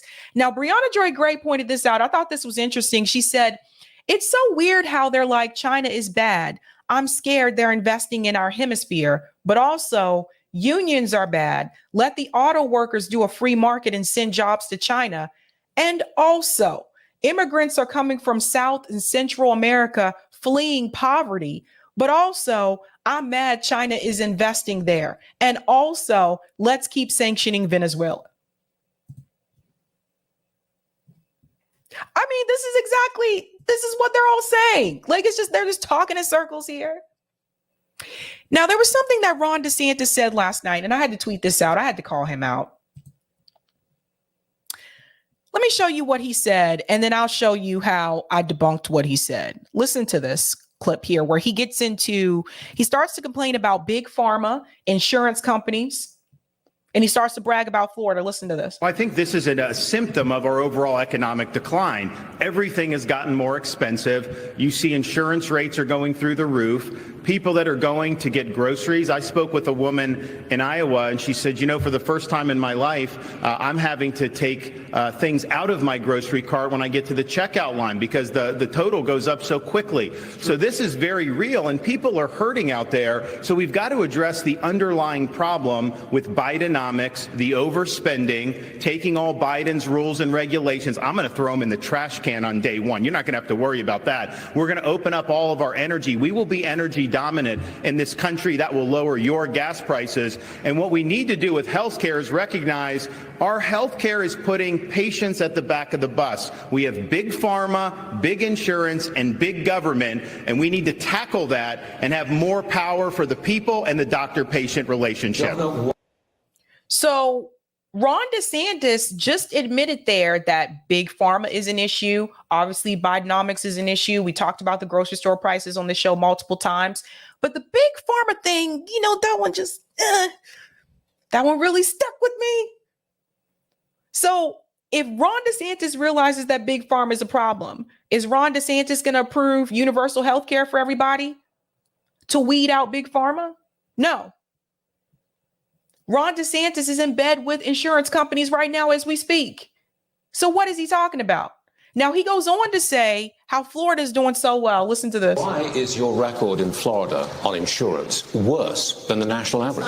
Our state's a dynamic state. We've got a lot of folks that come. Of course, we've had a population boom. We also don't have a lot of welfare benefits in Florida. We're basically say this is a field of dreams. You can do well in the state, but we're not going to be like California and have massive numbers of people on government programs without work requirements. We believe you work and you got to do that. And so that goes for all the welfare benefits. And you know what that's done? Pause real quick. He says that we've had a boom in Florida, right? So he said Florida had a boom. Yeah. A lot of people do move to Florida. A lot of people have also moved to Texas and other states as well. But one thing I noticed that's interesting that he left out, let's all remember, it was only a year or two ago that Ron DeSantis made that public announcement, and he invited other police officers to move to Florida and become a police officer there. Let's all remember that Ron DeSantis did invite people to come to Florida. So don't forget that. This part is very telling as well. Stuart, our unemployment rate is the lowest amongst any big state. We have the highest GDP growth amongst any big state. And even CNBC, no fan of mine, ranked Florida the #1 economy in America. So let me show you the lie, because, we've been talking about the cost of living report on this show that comes out every year. So we've talked about the 2023 one. I said, according to the cost of living report, Florida is one of the most expensive states to live in. He complains about big pharma and insurance, but he's in bed with insurance companies. And so I made sure to put the screenshot right there. Florida is 11th. Ron is lying as usual. See this, guys? Don't forget. Remember, we talked about the cost of living report. Florida ranks 11th in the highest housing wage in this country. You have to make $30.59 an hour to afford a 2-bedroom rental home. If you make minimum wage in Florida, you have to work 111 hours a week to afford that. See, Ron DeSantis is leaving this out. People need to see this. Florida is not as affordable as it used to be. Things have changed. Now, I want to go to this clip here from Tim Scott, because we got some things to say. There is not a redeeming quality in slavery. He and Kamala should have just taken the one sentence out. This is the more extended version because the other one left things out. America has suffered because of slavery, but we've overcome that. We are the greatest nation on earth because we faced our demons in the mirror and made a decision. So, no, we didn't. That part was left out of the other interview. No, we did not. Germany did. When it comes to the Holocaust, Germany did. They did face their demons in the mirror, and they said, you know what? This was a cruel act, in reference to the Holocaust. This was a cruel act that was done to Jewish people. And Germany not only acknowledged that, but they also said, we are going to pay reparations towards Jewish families because of what happened. They did that. We have not done that in this country yet. We have schools in this country right now teaching kids that the Civil War had nothing to do with slavery. Always interesting to me when people say, oh no, the Civil War was about states' rights. Yes, what was one of the rights they were fighting for? We have that right now. We have not faced our demons when it comes to that history in this country, and not just when it comes to slavery, but when it comes to the indigenous people in this country as well. We have not faced it. We have not fully acknowledged it, and we damn sure have not paid any type of reparations towards those groups. That is incorrect. Let's continue. Often we think that all the issues, you talked about crime and education and healthcare, we always think that those issues go back to slavery. Here's the challenge though. Black families survived slavery. We survived poll taxes and literacy tests. We survived discrimination being woven into the laws of our country. What was literacy tests? As someone who was a former educator, literacy tests are still a problem. Still a problem.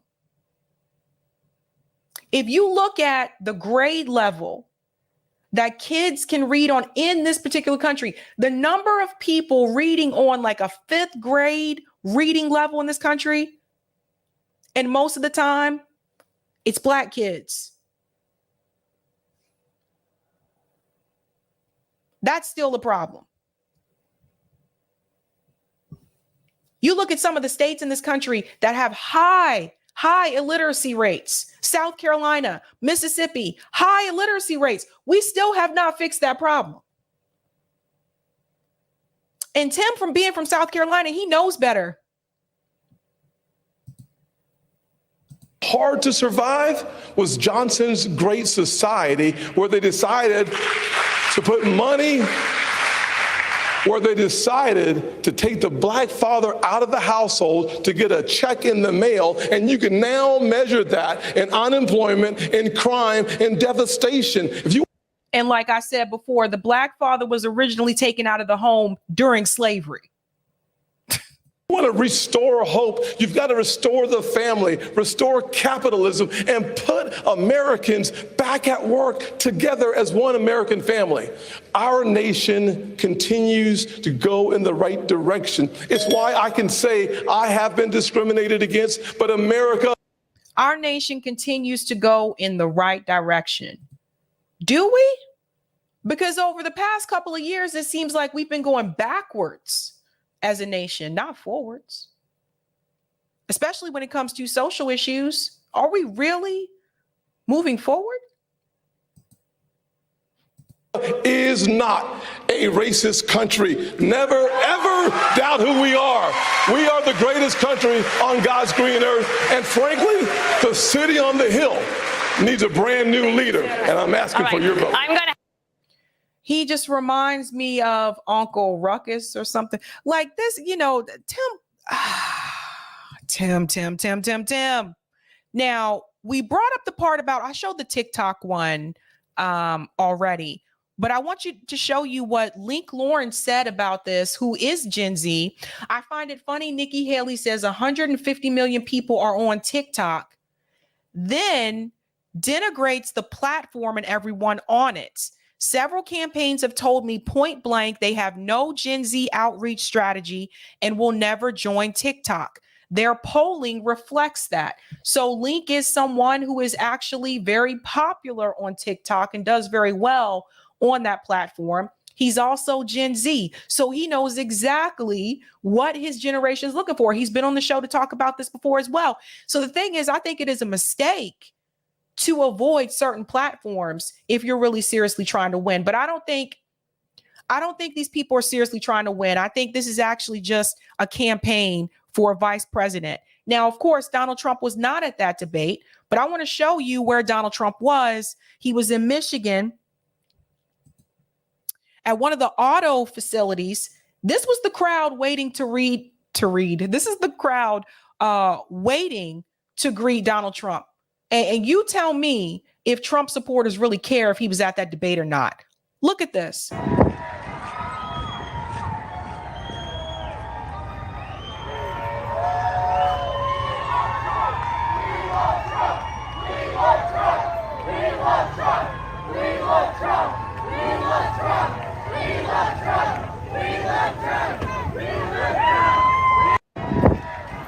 So, do you think those people there cared about the fact that he wasn't on the debate stage? No, they don't.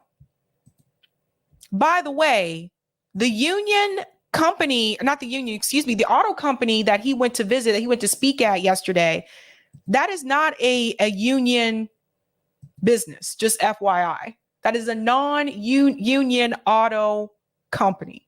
So I just want to make that very clear. Now, who won the debate? Check this out. According to political polls, reflecting on the debate overall, who do you think was the real winner? 27% said Donald Trump. You see why I said talking about him and focusing on him at the debate actually is not a good idea for their campaigns, because then you're putting the attention on him. You're just helping Donald Trump. Vivek came in second place here in this poll, 26%. Ron DeSantis, 17%. Pence, 6%. Pence. I'm sorry, I'm thinking about one of the things he said last night. Pence, 6%. Nikki Haley, 6%. Scott, 5%. Christie, 3%. Burgum, 3%. And Hutchinson, 2%. I keep forgetting about Hutchinson, 2%. But it's very telling here. Like, obviously, they think Vivek did the best out of the ones who were actually on the stage. But it's just hilarious that people said Donald Trump and he wasn't even there. But there you go. There you go. All right, let me go to some of the comments here. Thank you for the super chat. Goba44, Sabby 2024, leave the rest. No, I would never, ever run for office. That is not my lane. Thank you, Old Crow, Targeteer. Good old victim Olympics. Tim Scott is correct. Tim Scott is not correct.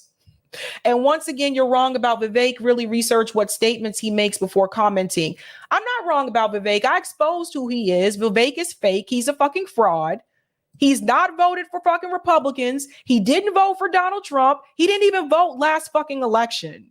I'm not wrong about Vivek. Stop hero worshiping candidates. All these people are going to fucking disappoint you. Get out of here.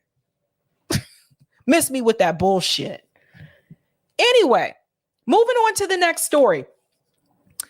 So there was a woman that approached, who is that? Hold on. Yeah. Okay. So this next story is really interesting. So there was a woman that approached Jamie Harrison at an event that he had in South Carolina. Now, Jamie Harrison, he's part of the DNC, he's the chair of the DNC, but a lot of people know him because he ran against Lindsey Graham, right? About 2 years ago, which I knew he had no chance of beating Lindsey Graham. Both of them in South Carolina, obviously.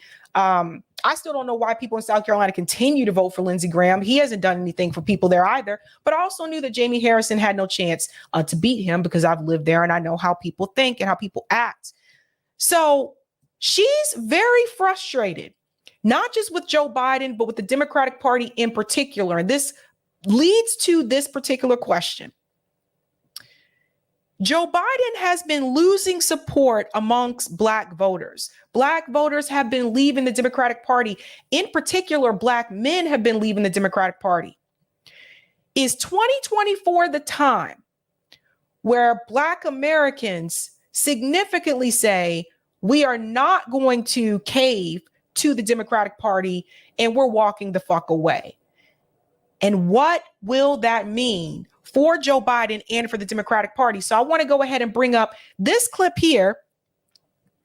Chairman of the DNC getting that work. So let's bring up the first video because there's two here. Whoop. But it's not just about lineage-based reparation. There we go.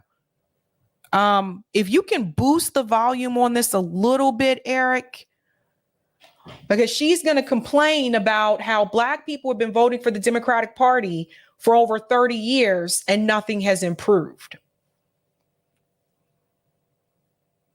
We have other problems. You're asking us for our vote. We need an anti-Black crime bill. We have just witnessed in Jacksonville. Thank you. Illegal, but only offer, only talk to Black people about voting. And that's what you're doing up in here today, pandering for votes. I seriously hope illegal, but only offer, only talk to Black people about voting. And that's what you're doing up in here today, pandering for. But it's not just about lineage-based reparations. We have other problems. You're asking us for our vote. We need an anti-Black crime bill. We have just witnessed in Jacksonville a white supremacist shoot down 3 people for the sake, just simply because they were Black. Subsequent to that, there was another thwarted attempt at a church, right, that was thankfully thwarted, where they wanted to kill Black people in a church. This is literally our life and our world. Within the past 30 days, then up in the Cape, up in Massachusetts, we got young white supremacists sitting up there trying to drown a teenage Black boy in a pond and yelling George Floyd. So we have a real problem. The DNC needs to give us an anti-Black criminal bill. It's extremely serious. Let's reel it back. Let's take it back to Buffalo. Everybody's being shot in Buffalo. No, hold on. Let's pause here for just a second. First of all, everything that she's saying is absolutely correct. And the point that she is making is that the Democratic Party, this is under Joe Biden now. We're not talking about under Donald Trump. We're talking about right now under Joe Biden. When Joe Biden came into office, he rushed quickly to pass the anti-hate Asian crime bill. They move quickly for other groups. But when it comes to Black Americans, we're always the ones that are either left out or we're pushed at the bottom, or like Joe Biden told that group of civil rights leaders, now is not the time. So she is 100% correct. She has a valid point. So her question is, how long is this supposed to go on? Why do we continue to support you? And people may wonder, why is she approaching Jamie Harrison? He's the chair of the DNC. Perfect opportunity. Let me let her continue here. I'll just go back just a little bit. Okay. Everybody's being shot in Buffalo. No, hold on. In Buffalo, we died. We died in Buffalo, but we got an anti-Semitism bill. What is the DNC doing about anti-Blackness in this country? What are you doing about it? Good question. No, I just laid it there. What are we doing?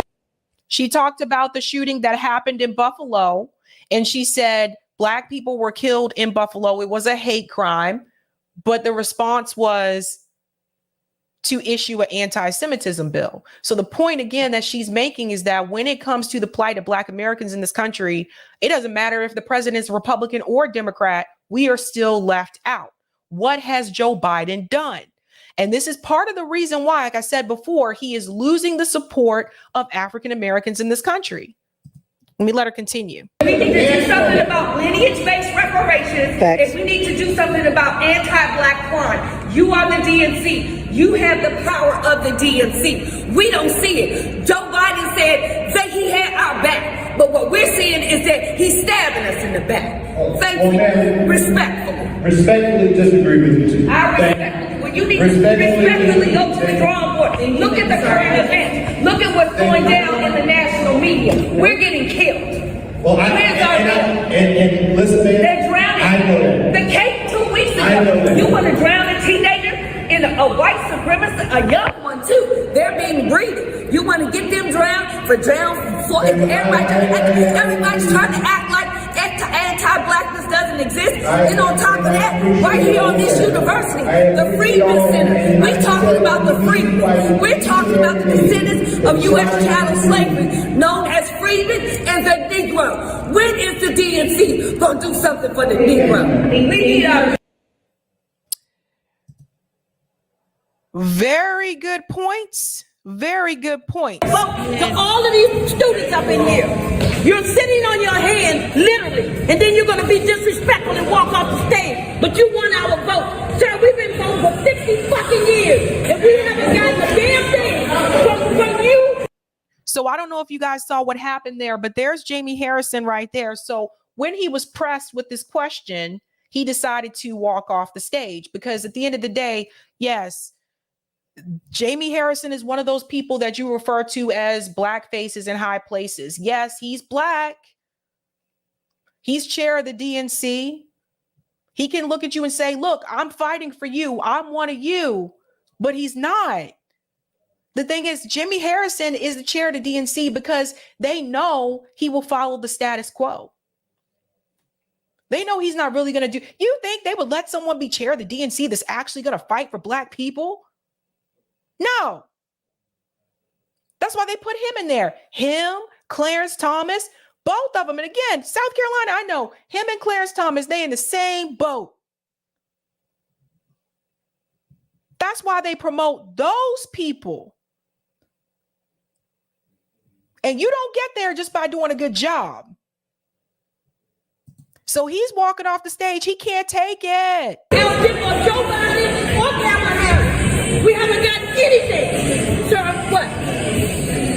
No, because I'm mad as hell, sir. 60 years we've been voting. What have we got other than being at the bottom class? And this clown here is going to sit up here and give us this Baptist preacher antic show, and we buy and see, but I hope you're not buying into that bullshit. I really hope you're not buying into it. Because that is fucking disgusting and disrespectful. And come up here and charge you guys for coming in here to see this shit show. And then not only that, you guys being charged again off the tuition. Do you know that? I'm pretty sure you don't. So with that being said,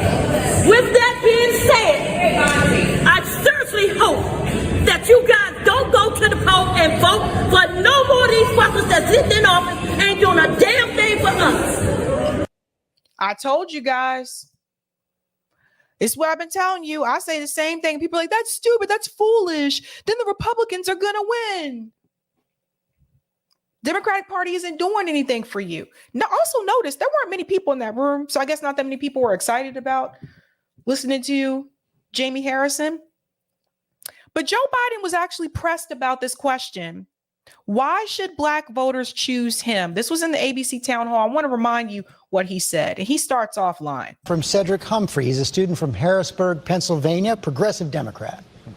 Don't jump, Cedric. You look like you're way up there. I'll be okay. Thank you, George. And good evening, former Vice President Biden. Many people believe that the true swing demographic in this election will be black voters under the age of 30. Not because they'll be voting for Trump, but because they won't vote at all. I myself have had this exact same conflict. So my question for you then is, besides you ain't black, what do you have to say to young black voters who see voting for you as further participation in a system that continually fails to protect them?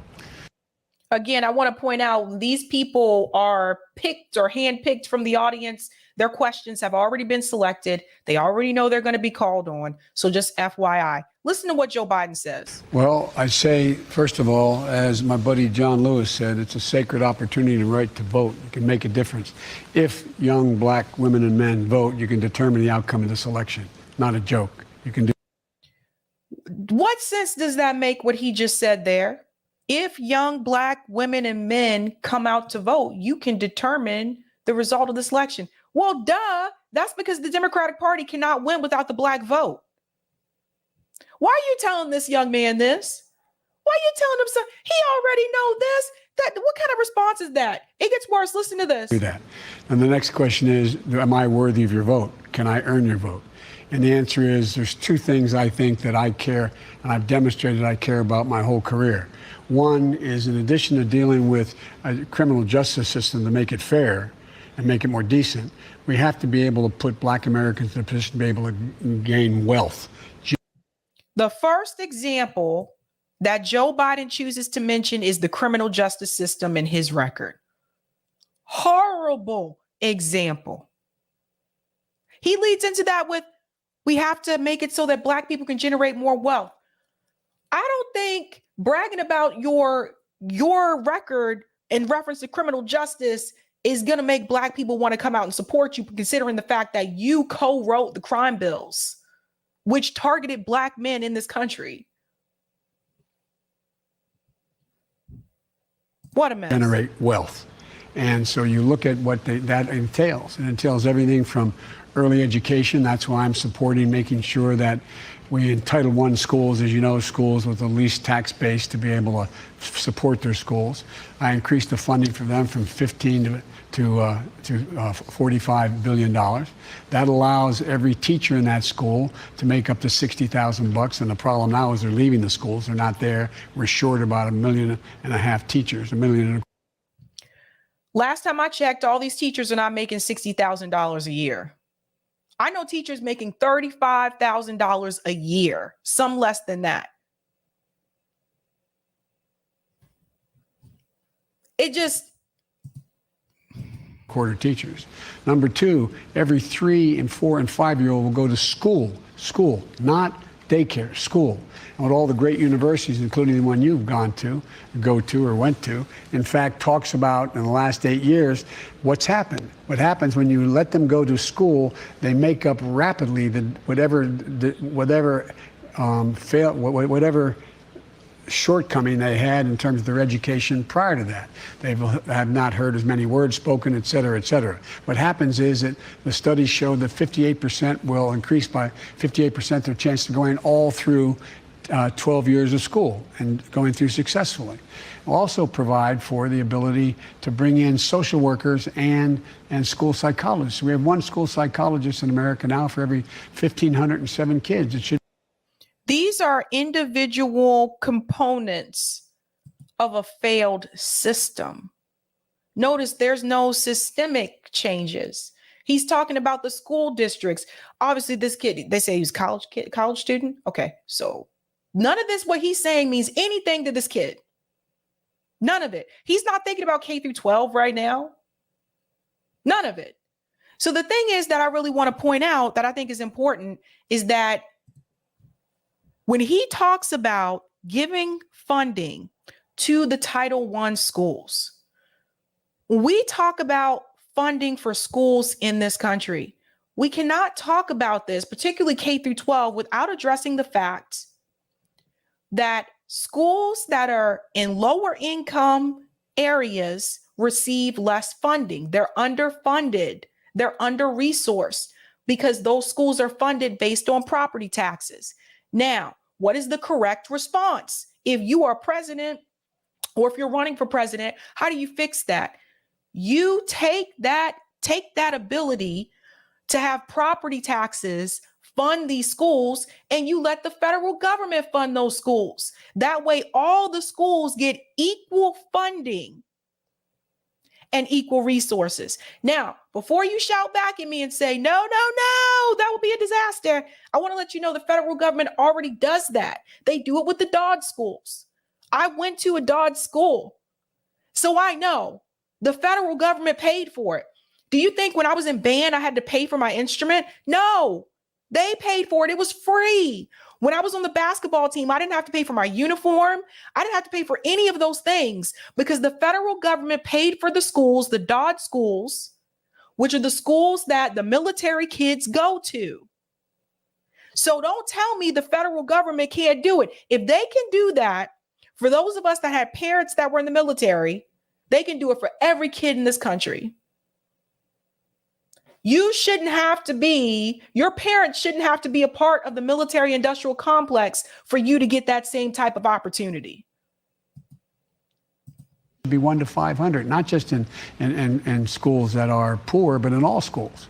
Because we learned that, for example, drug abuse doesn't cause mental illness. Mental illness causes drug abuse, the failure to get hold of people and deal with their anxieties. In addition to that, I provide for $70 billion for HBCUs for them to be able to have the wherewithal to do what other universities can do because they don't have the kind of foundational support they need. And so that would allow them, for example, like we did in our administration, the president allowed me to. But again, we're going to stop it here. But again, not addressing the systemic issue. And also, he promised to cancel student debt for those that went to HBCUs who were earning under $125,000 a year. And that did not happen. You know, he just told you, he said these schools are under-resourced. They're receiving less. Why? Why are they that way? Why are they receiving less funding? Why are they getting less resources? You have to get to the root of the problem. So when we talk about Black people walking away from the Democratic Party, it's not just because of crazy ass Joe Biden. It's because of decades of experience voting for the Democratic Party and the Democratic Party not producing tangible results. Let's talk about the wealth gap. I got 3 shorts I want to play here. Part 1, 2, and 3 about the wealth gap. The Democratic Party is connected to all of it. And you guys need to see this. This young woman really hit the nail on the head. Listen to this. Why are Black folks in the U.S. so much poorer on average than the rest of the country? In very simple terms, it's because of the racial wealth gap. The disparities in wealth accumulation between the rich and the poor in the U.S. become even more extreme when you take race into account. The net worth of a typical white family in the U.S. is nearly 10 times what the net worth of a typical Black family is in the U.S. And remember, I told you that study in reference to Boston, that study was that the net worth for white families in Boston is roughly 250K. And for Black families is $8. Net worth is what you own minus what you owe. Problem is, you have a lot of people that they may own something, even if you just own your car, right? But you owe a lot of money. Student loan debt, medical debt, credit card debt. The list goes on. Or you owe a lot and you don't own anything. And one of the problems you run into, particularly in Boston, is that, first of all, most people in Boston can't afford to buy a house in Boston.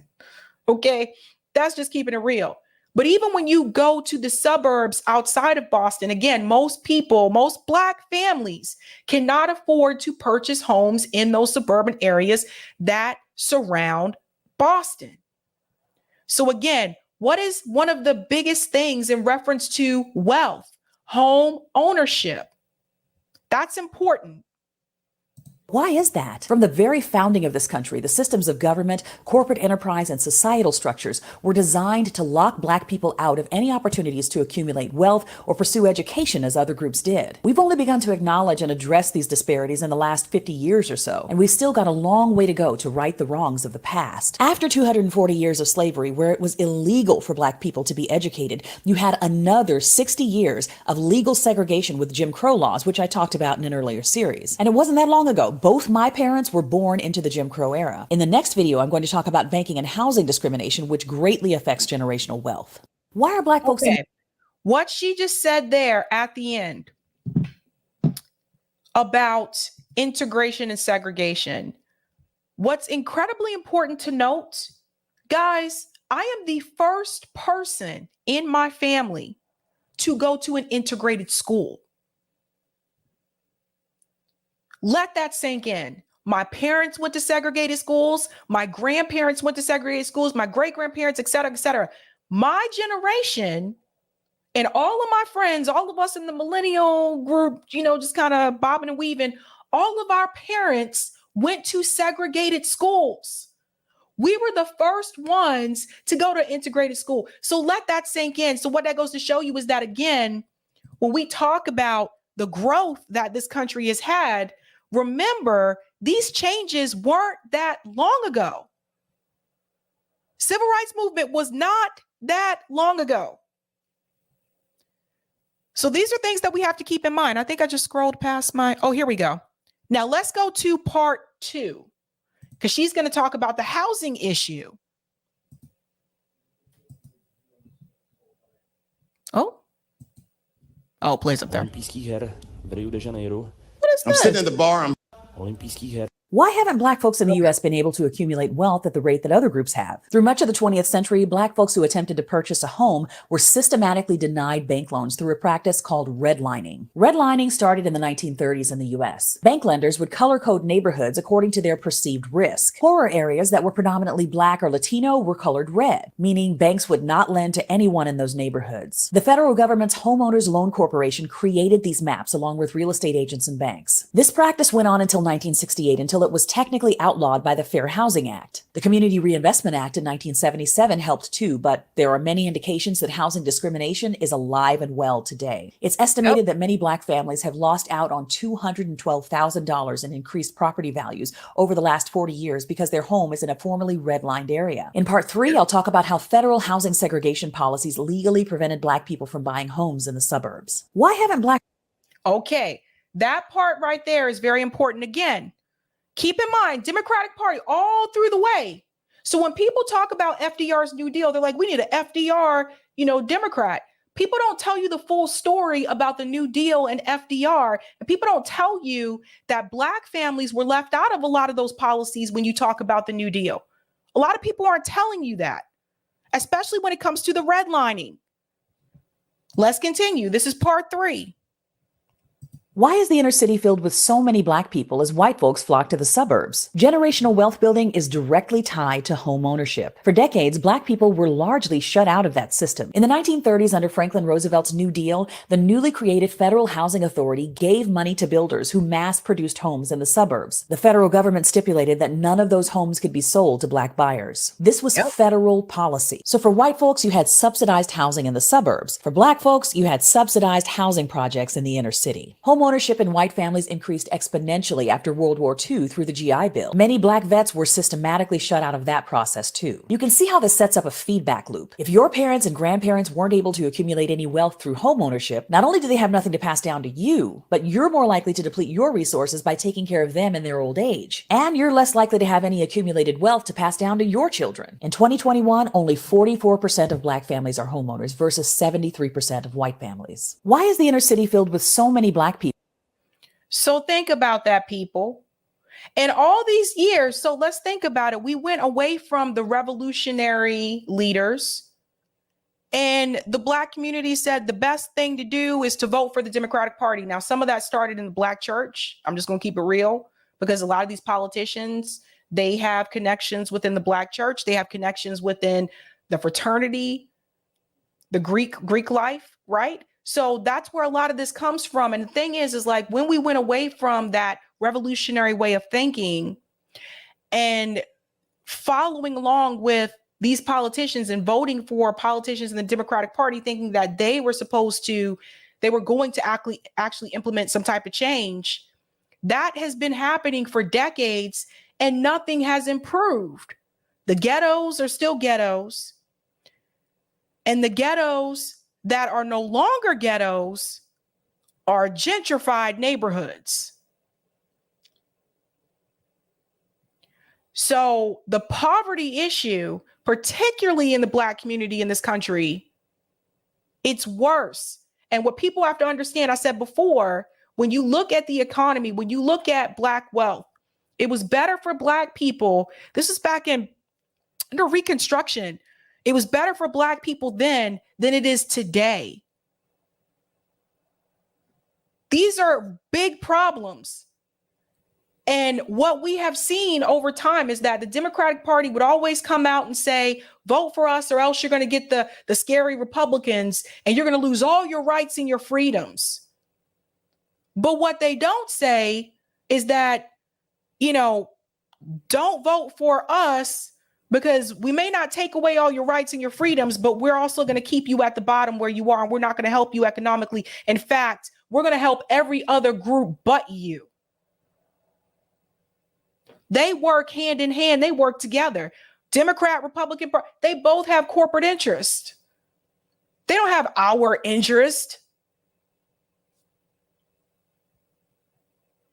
So what the woman said, the woman who spoke up to Jamie Harrison, where's that? She was spot on. Jamie Harrison ran away because he is a tool of the establishment and he protects the status quo. Jamie Harrison is not trying to answer any real, hard, significant questions. Jamie Harrison is going to run the first chance that he gets because he's not really trying to help anybody in his community. He's just there as a Black face to make you think you have somebody there to help you when you actually don't. Now, unfortunately, what's been happening is that some African Americans that are leaving the Democratic Party are going to the Republican Party. That's not the answer either. Both parties are corporate. They're both controlled by Wall Street and the military industrial complex. And so that what we have to come to realize, look, Claudia was just on here. What we was just talking about Goldman Sachs. What we have to realize is we have to break away from the corporate interest. And one of the ways that you do that is through worker cooperatives. Even unions is not going to be the final stop, bud. Because union managers turn on union members. It's through worker cooperatives, grassroots movements, mutual aid, and organizing within your community. That's how are you going to shift the tide. That's how you're going to make changes that you'll actually see. But Joe Biden and the Democratic Party, you know, I told you guys a long time ago, walk away from this system. Walk away from it. You don't owe them anything. These people, these politicians, they only come around when they want your vote. They come around every time they're trying to get reelected, and then you never see these people again. That's all they want. Your vote.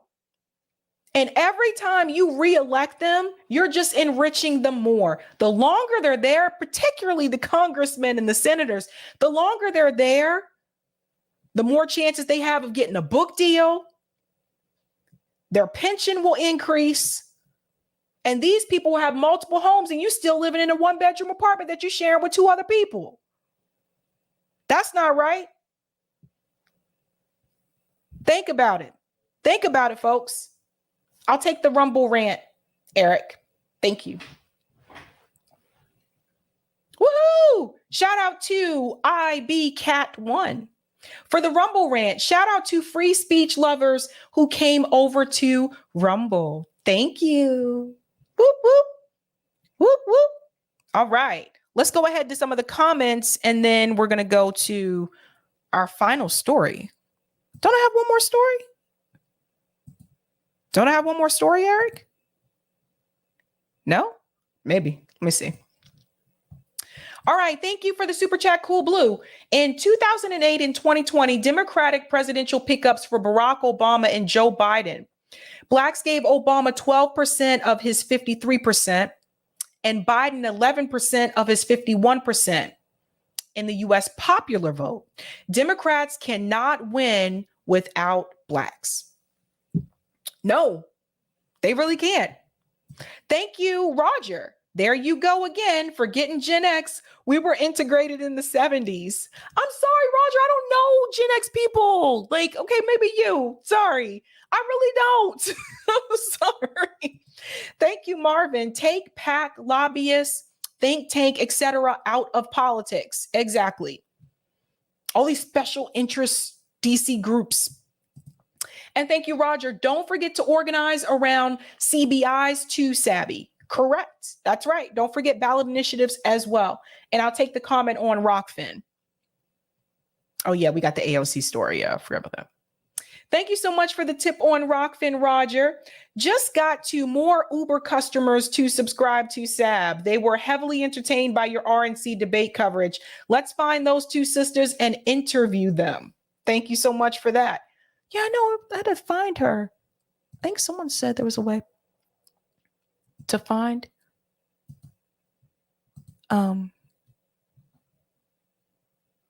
Yeah.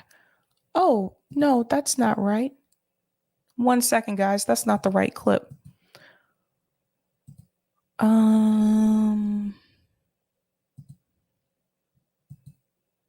Yeah, that's not the right one.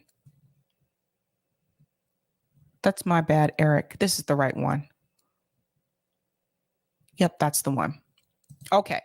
We talked about the Ukrainian soldier, a former soldier, that was giving a standing ovation in the Canadian Parliament recently. And we're going to get into the update about that in just a second. And then, of course, the backlash that came after that when it was revealed that he was actually a Nazi, right? Like that was like, everyone was like, whoa, whoa, what's happening here?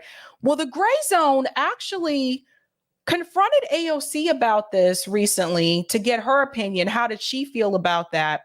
And I think this is very telling. And I'm going to say this because pay close attention to what she says here. And then I want you to compare it to what she said when she was at that climate march in New York City about protecting certain groups of people. So listen to this video here. Again, this is the gray zone confronting AOC, asking her about the Ukrainian soldier, the former soldier that gave that was applauded in the Canadian Parliament. I catch you at the late vote on the same topic? Sure, yes. Okay. Thank you. Quick comment for the gray zone. Were you concerned last week when President Zelensky in Ukraine gave a standing ovation for an ex-Nazi war veteran in Canada? Well, I mean, I think any situation like that needs to be out and go. It is concerning. Thank you. You see that? I catch you at the late vote on the same topic? Sure, yes. Okay. Thank you. Quick comment for the gray zone. Were you concerned last week when President Zelensky in Ukraine gave a standing ovation for an ex-Nazi war veteran in Canada? Well, I mean, I think any situation like that. See, now she got to go. She got to go. See? It is concerning. Thank you. See? See, when you mention Ukraine, that's a red flag. No, don't talk about that. Don't talk about that. Right? But it was just, over a week ago where she spoke at the climate march in New York City. And she said that we have to look out for indigenous groups and African Americans and our Hispanic Americans. You know, when she gave that like Baptist sermon preach thing that she was doing up there. Remember she said that? Not when it comes to Nazis, though, right? This just goes to show you how they're all full of shit. Now, what was also interesting is Chrystia Freeland. Look at the way that she responds when she's pressed about this particular issue. Everybody's nervous and, I don't believe for one bit that these people were not aware of who this guy actually was. But here we are. Now watch this. This is coming from Make Israel Palestine again. It's illuminating to witness just how nervous Chrystia Freeland got when a journalist asked if Canada should reopen an investigation into their Nazi war criminals living in the country.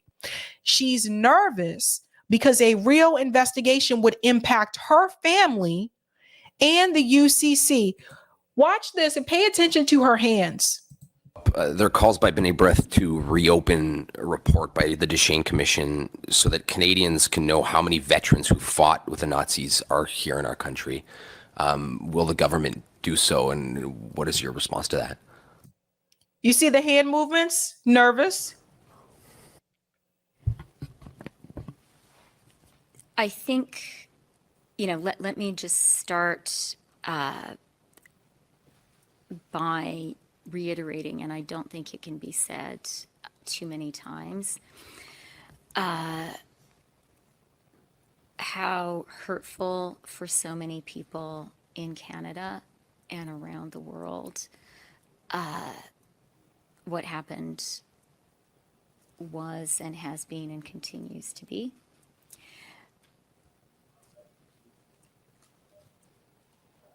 As MPs, in our capacity as MPs, it's important for appropriate next steps in the House to be taken.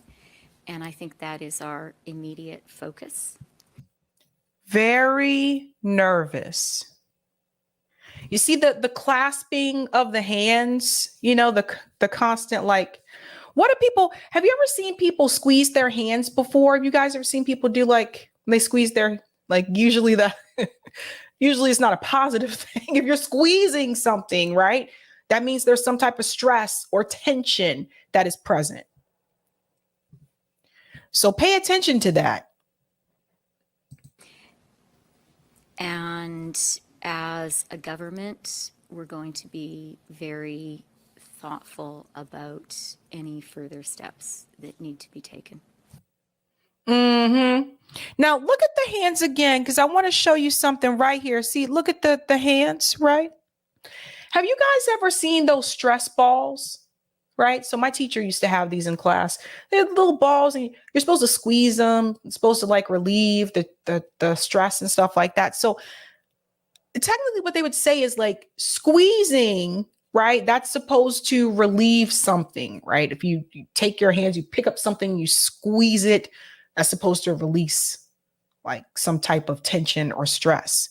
So I thought that was interesting. She looked very nervous there. Like she didn't look confident in what she was saying, but the nonverbal behavior I think is important because then it kind of shows you how they really feel versus what they're saying, right?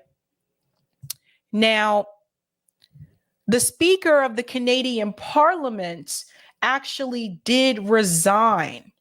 Anthony Rota, and I want you to see his speech. He did resign because of this catastrophe that happened. And people are now asking, should Justin Trudeau resign as well? So let's get into his speech first. And here we go. Have your attention, order. It's with a heavy heart that I rise to inform members of my resignation as Speaker of the House of Commons.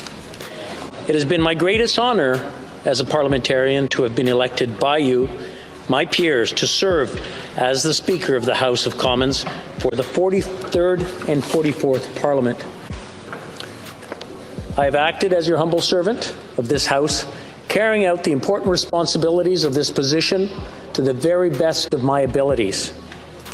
Je tiens à vous remercier. I would like to thank you, my colleagues, for your support and for your collegiality during my term as Speaker. This House is above any of us. Therefore, I must step down as your Speaker. I reiterate my profound regret for my error in recognizing an individual in the House during the joint address to Parliament of President Zelensky.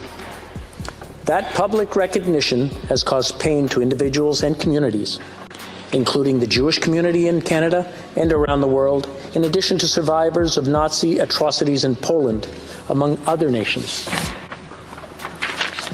I accept full responsibility for my actions.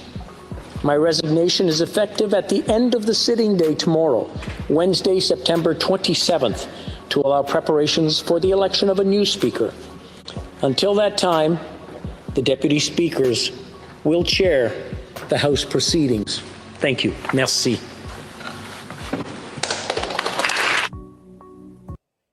So that was that. So he did, take the opportunity to resign, which I think is the right thing to do. Justin Trudeau, however, I don't know if he'll be willing to do the same thing, but there are calls for him to resign. I want to go ahead and get into this clip here from Sky News. The Speaker of Canada's House of Commons has resigned less than a week after praising a Ukrainian man who served in a Nazi unit during World War II.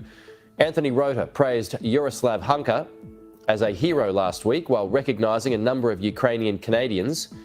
The group was given a standing ovation in Parliament during a visit from the President Volodymyr Zelensky. Mr. Rota apologised for the incident after a Jewish human rights group found the 98-year-old served as a member of the 14th Waffen Grenadier Division of the SS. I reiterate my profound regret for my error in recognizing an individual in the House during the joint address to Parliament of President Zelensky. That public recognition has caused pain to individuals and communities, including the Jewish community in Canada and around the world, in addition to survivors of Nazi atrocities in Poland, among other nations. I just wanted to mute that part there because of the music, and then we're just going to fast forward through all of that jazz. There we go.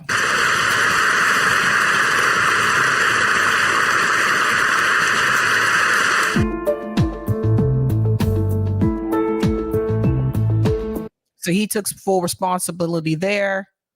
I'm sorry, I just want to, here we go. This part right here. deeply embarrassing for the House and for Canada. It is a good thing that Speaker Rota apologized personally, and I'm sure he's reflecting now on how to ensure the dignity of the House going forward. I know that House leaders are going to be meeting later this morning, and I'm sure they'll have very important conversations. Some people would say that Justin Trudeau should have resigned after the Canadian trucker protests, the way that he treated them, like threatening to go after their bank accounts and things like that. But this by far, I think, is very damning.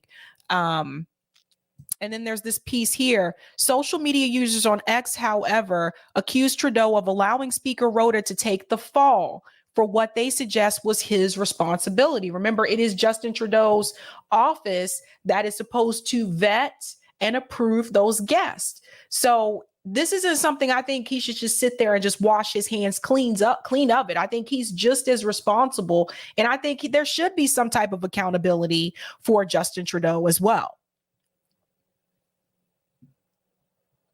But I don't think that Trudeau would be willing to step down. And then here's one of the things here from Clandestine. Canadian Speaker of the House, Anthony Rota, has resigned in wake of the Nazi scandal. Rota will take the fall to save face for Trudeau. However, this is not one person's fault. Many hands went into the vetting process.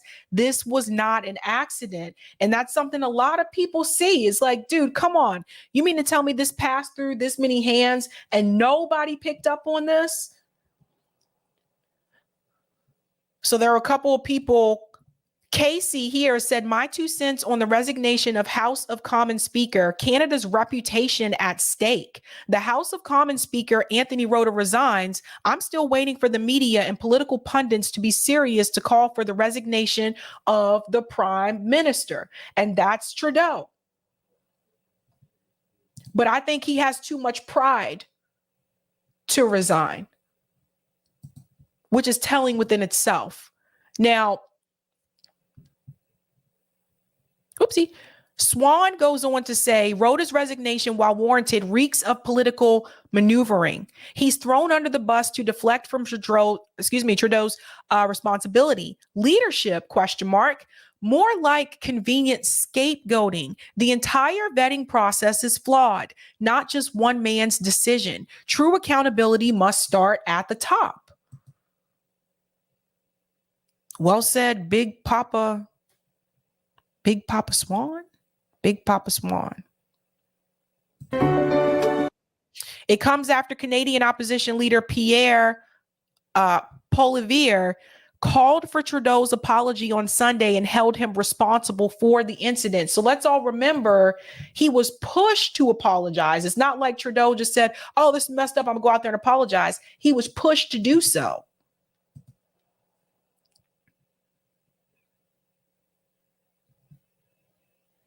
He argued this was an appalling error in judgment that no other parliamentarians had a chance to vet Hunka's past except Trudeau. So yeah, people are calling for it. And honestly, like, can you blame them? I'm gonna go to some of the comments here. We'll have to do Wisconsin on Sunday because it's getting kind of late. I will be on Rising tomorrow. I think I'm taping at 11:45 a.m. But I won't be live tomorrow night, guys. I'm actually taking tomorrow night off. I have some plans, but I'll be back on Sunday. Thank you for the super chat. Oh yeah, I was supposed to bring in Eric. Thank you for the super chat, Sparky. Sabby, Dad knew MLK Sr. in the 1940s. MLK Sr. was a Republican, and so was MLK Jr. Republicans back then took Black support for granted. So MLK Jr. swung Black support to Democrat JFK in 1960. I was not aware of that, Sparky, but you're always telling me new things. All right, guys, we will do call in tonight. I'm going to go ahead and take a quick break and I'll be right back. So Eric will pop in. I better get in here then, yeah? Do the thing. All right. Here we are. Let me check my my mic level. Let me do a little adjustment here. Testing 1, 2, 3. I think that's all right. All right. So we're gonna have no Sabby live show tomorrow. Sorry, I'm still tweaking with my volume level. Test 1, 2. Yeah, that looks pretty good. All right, no Sabby show tomorrow. We'll have clips, but you can talk to Sabby tonight on the old call-in. So we are doing call-in tonight. We can. Sorry, I'm adjusting too many things at once here. All right. Let me show the call-in screen. Here we go. Well, now first let's do chats. All right. So we had Sparkies. Let's see. Thanks for the super chat, 007 Angelo. AOC did a Ralph Cramden. Hamana, indeed. Thanks for that. And thanks for this super chat, Gab the chef. The speaker has actively prevented a member of parliament to ask a question about the WEF. He also allowed the parliament to be suspended for almost 2 years. Good riddance. I can't argue with that. Thanks for that super chat. And thanks for this one, Roger. He should have left after playing Mr. Happy Blackface about Mr. Trudeau. That is true. Yeah, and then I like this comment from Tia. The pride and power just too sweet for Trudeau. I mean, that's all part of the thing. You know, it's like once they get in there, this is their whole lives. Like if you're this kind of politician, I mean, this is, and reaching the top of the heap. They really have to take these positions out of their hands. And I'll just remind everyone, this is where we give Sabrina a little bit of a break before we jump into the call-in. We'll be giving you the call-in link. You can do call-in on your smartphone. Call-in is still alive. The site, we keep waiting for them to get rid of call-in, but it's still going. So we're going to keep using it. Thanks for this super chat, Lita Gray. The speaker was the fall guy. Freeland is the guilty one. See a great article by Max on her. Yeah, I know Max Blumenthal always talked about Victoria Freeland, and I think I got the name right. Anyway, she's really bad. It's impressively bad, even by those standards of those ghouls. And thanks for this. Also, this one from Sparky. All boomers and ex-gens know Russia was on the Allied side in World War II, if for no other reason than watching countless World War II movies and TV shows when they grew up. Yeah, I mean, it seemed pretty obvious that when that speaker is out there saying, "Oh, he fought in World War II against Russia," it's like, hello. Yeah, that was pretty obvious. I mean, there are some, like, I don't know if they're conspiracy theories, but some theories that they knew who he was and whatnot. And I don't know. I mean, given the blowback and the uncomfortableness this has caused, it's hard to imagine they had too much of a clue about what the deal was. But I mean, who knows? Yeah, Dwayne says Sparky is correct. All right, we're going to be switching over to call-in soon. So, Sabby will highlight this as well. GOP debate, Claudia interview with Ukraine, and more. And we want to hear what you think. She's posted the tweet, not the tweet, but the call-in link in the chat. Now, one thing I wanted to highlight briefly here is the most recent article by Caitlin Johnstone, who's a real favorite of mine. If you're kind of consider yourself on the left or interested in in leftist thinking and whatnot, you really have to be reading Caitlin. It's if you're not reading Caitlin Johnstone, I really kind of wonder. And let's see, let's get this zoomed in here. So this one's called, the news has nothing to do with newsworthiness.